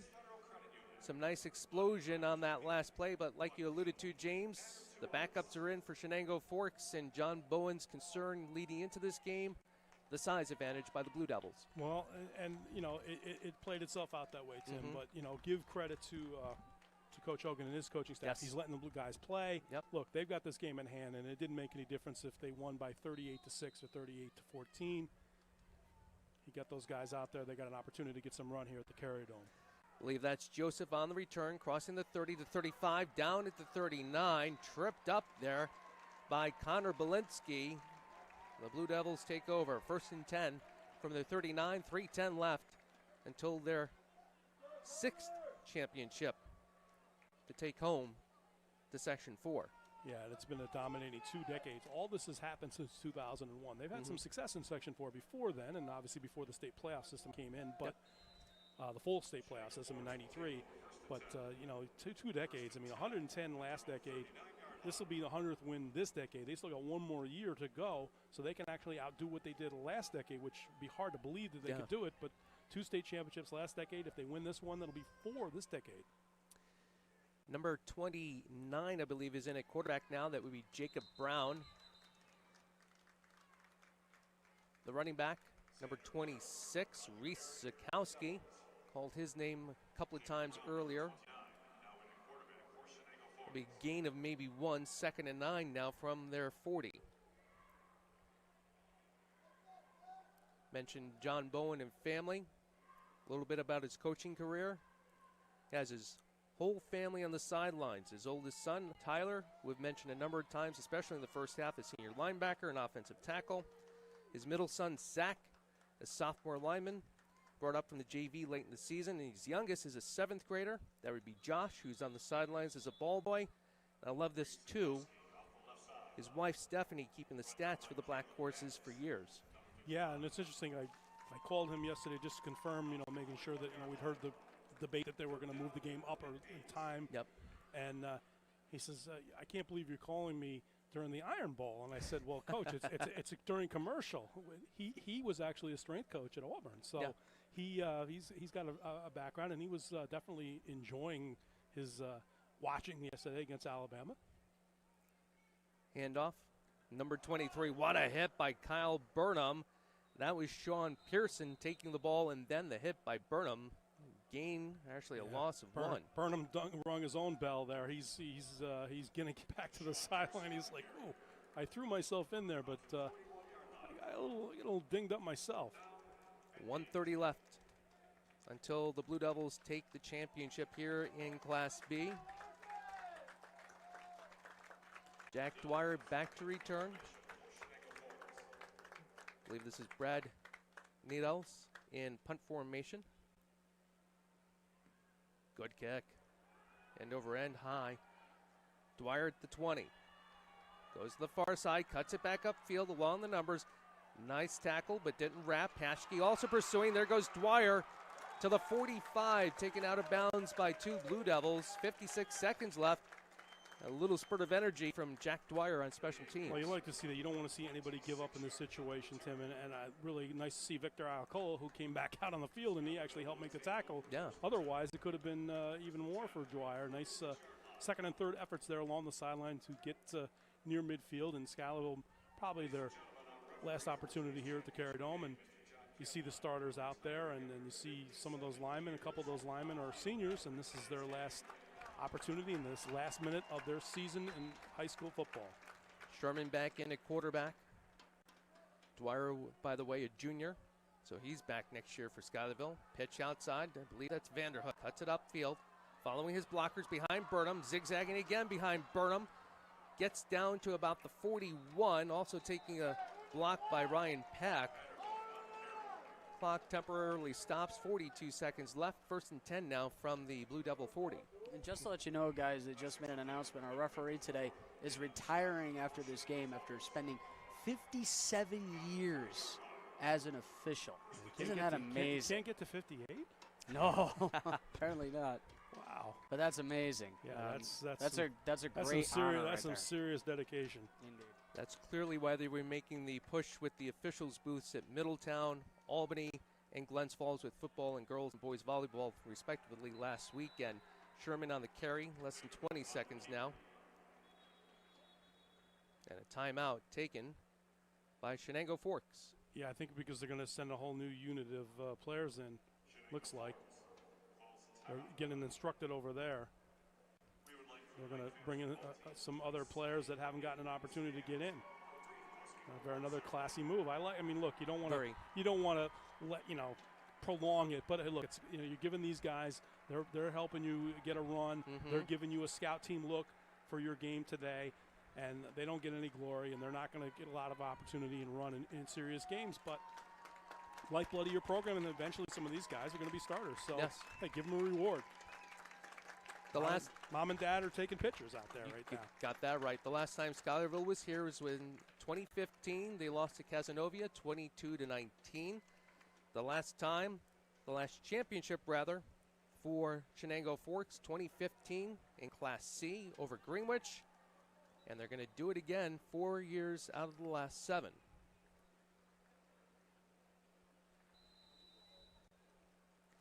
Jeffords split out far side. McCarahan and Ryan down near side. Split backs. Sherman under center. Vanderhoof in motion. Sherman coming near side. Pitches the ball to Vanderhoof. Across the 30. Taken out of bounds at the 21. And 5 seconds left now. Separating Chenango Forks from their championship. It's certainly a well-deserved championship, Tim. I mean, they really impressive. They had some adversity in the first quarter. Yep. They were backed up. They had a couple of mistakes. They had a turnover. They were able to overcome it. They got stopped on 4th down and deep in their own territory, but they persevered, and once they got those 2 touchdowns at the end of the second half, it was all them in the second half. Little switcheroo at quarterback. Sherman up the middle to McCarahan, and he goes down, and so will the clock. The Blue Devils from Chenango Forks bringing home another championship. 38-14 over the Schuylerville Black Horses. Victorious again for Section 4. And a lot to look forward to for Schuylerville in Section 2. No doubt, and certainly a real well-deserved championship and a nice bounce back for Chenango Forks. They had been waiting for this opportunity. After getting to the state final in 16 and 17 and not winning it, they didn't get there last year. They get back here and they win it, and they got their 6th title since 2001. We're going to take a break and come back for the championship presentation ceremony. Again, Chenango Forks 38, Schuylerville 14. You've been watching the Class B championship here on the NFHS Network.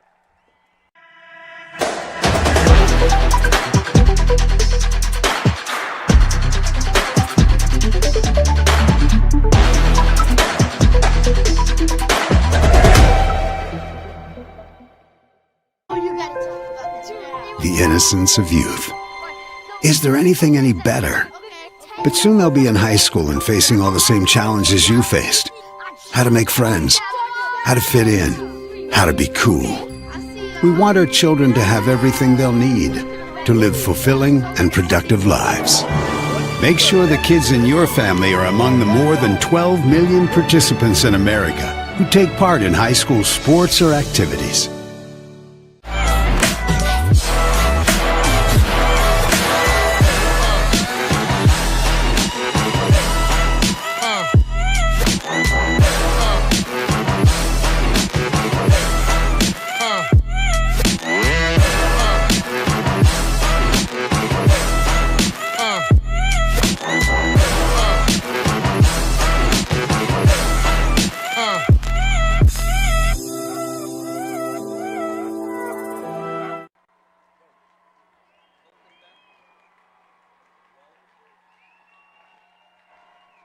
Welcome back to the Carrier Dome. 38-14. Chenango Forks over Schuylerville. Tim Drawbridge alongside Matt Slocum. James Allen from the Times Union out in the Capital District of Albany had to head down to the sidelines to go grab some interviews. And pretty much something we saw as a theme coming in this Thanksgiving week, Matt. John Bowen being concerned about outsized by Chenango Forks, and Dubbs Haqq and Lucas Scott proved him right.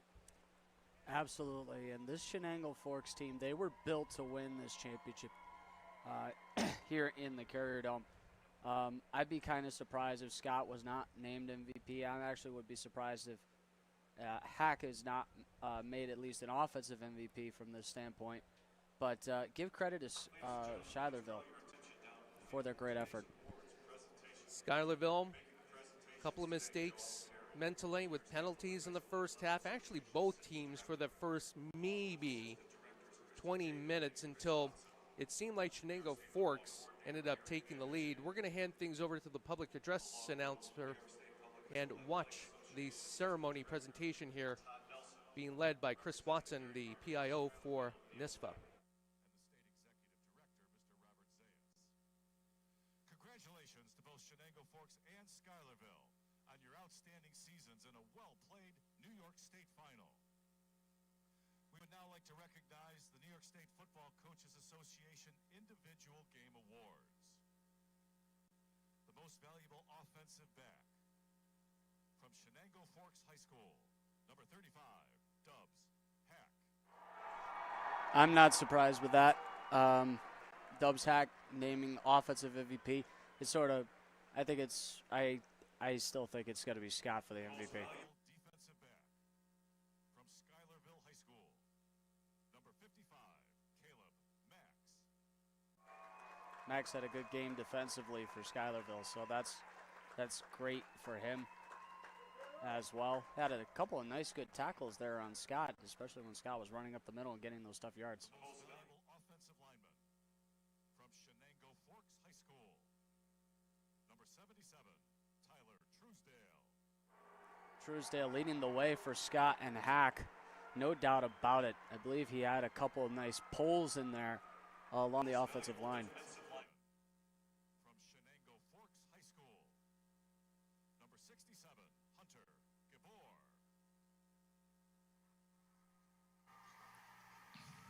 Hunter Gador gaining the... And this year's most valuable player from Chenango Forks High School, number 46, Lucas Scott. And no doubt about it, Lucas Scott, the overall MVP, well-deserved. I believe he had almost 200 yards rushing.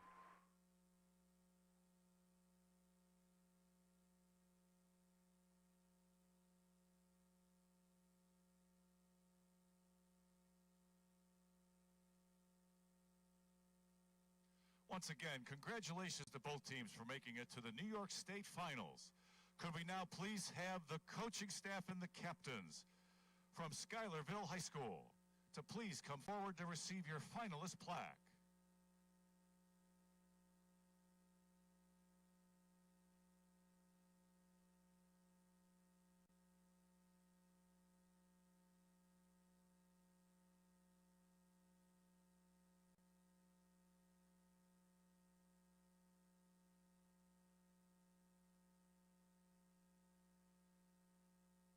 And now for the 2019 New York State champions from Chenango Forks High School, Could we please have your head coach and captains out to receive your state championship plaque?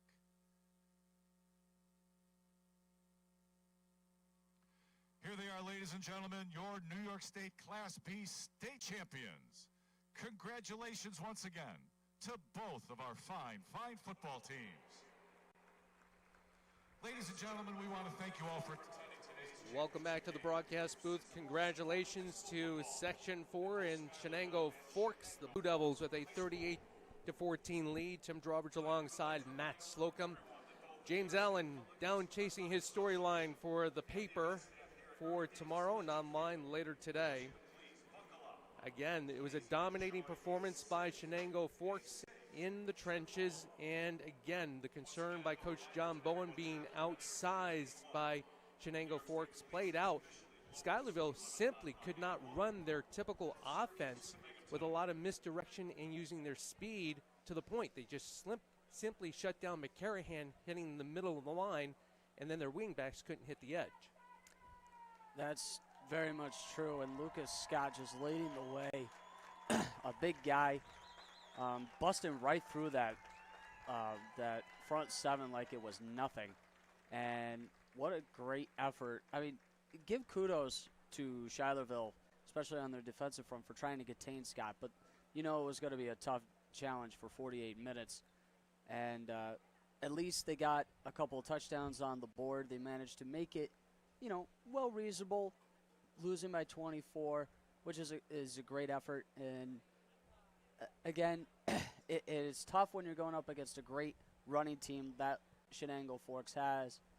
And kudos to the Blue Devils for sticking with their game plan throughout the entire game and just really, really putting it right to the Black Horses today. And what a great weekend for high school football. Fantastic weekend. Three games on Friday, one yesterday, and then one today. Is a fantastic. Congratulations to every single team that participated in the not only in the finals but throughout this whole tournament. This has been a wild ride.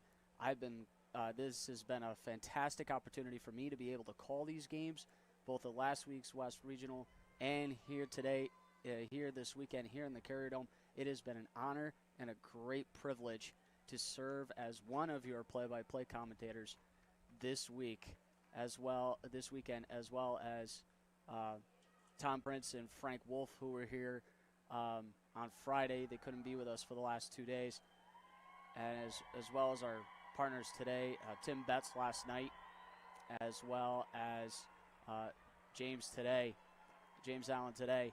And this has been a fun weekend. Shame we can't go on for one more game. Can we have like an 8-man final? I think there's probably a lot of people who would like to just simply get home exactly. just because of the weather outside, cold and snowy.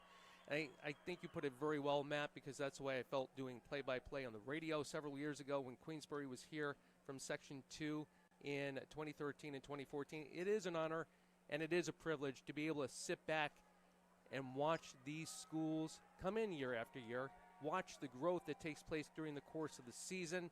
Again, we started off at noon on Friday, Class D.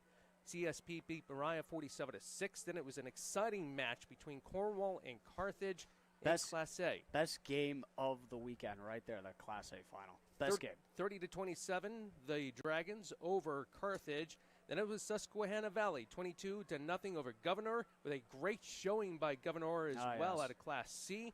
Then yesterday, the game moved up. A lot of controversy for New Rochelle, their head coach, but they maintained focus admirably and respectfully the last few weeks, shutting out the Knights from McQuaid Jesuit, whose volleyball team, the boys team, won the class championship last week, AA.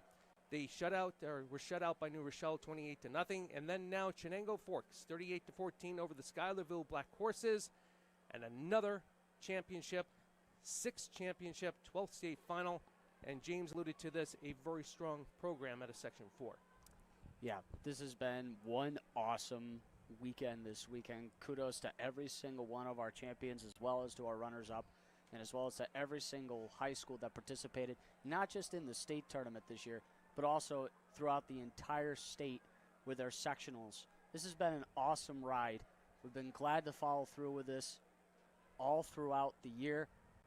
And again, a lot of great thanks go out to a ton of people, the New York State Public High School Athletic Association, as well as the many different sections in this state. This has been one awesome ride, and I can't wait until February when we got basketball coming up, as well as all the winter sports, basketball, ice hockey, you name it. All that's coming up this winter, as well as our spring sports in 2020 with, again, baseball, softball, lacrosse. This is going to be a fun academic year, and I just can't wait for it. I mean, I'm looking forward to this. Again, this is my first full year being a part of this NFHS network. This has been a ton of fun so far. I'm looking forward to doing a lot more later on. Sports is always one, and with academia, it makes you one. So, on behalf of Matt Slocum, James Allen chasing the story down on the field, and our entire NFHS team, we say happy holidays and goodbye from now. Again, Chenango Forks 38, Schuylerville 14. You've been watching the Class B championship game here on the NFHS Network. Happy holidays. Merry Christmas, everybody. Happy New Year. We'll see you in 2020.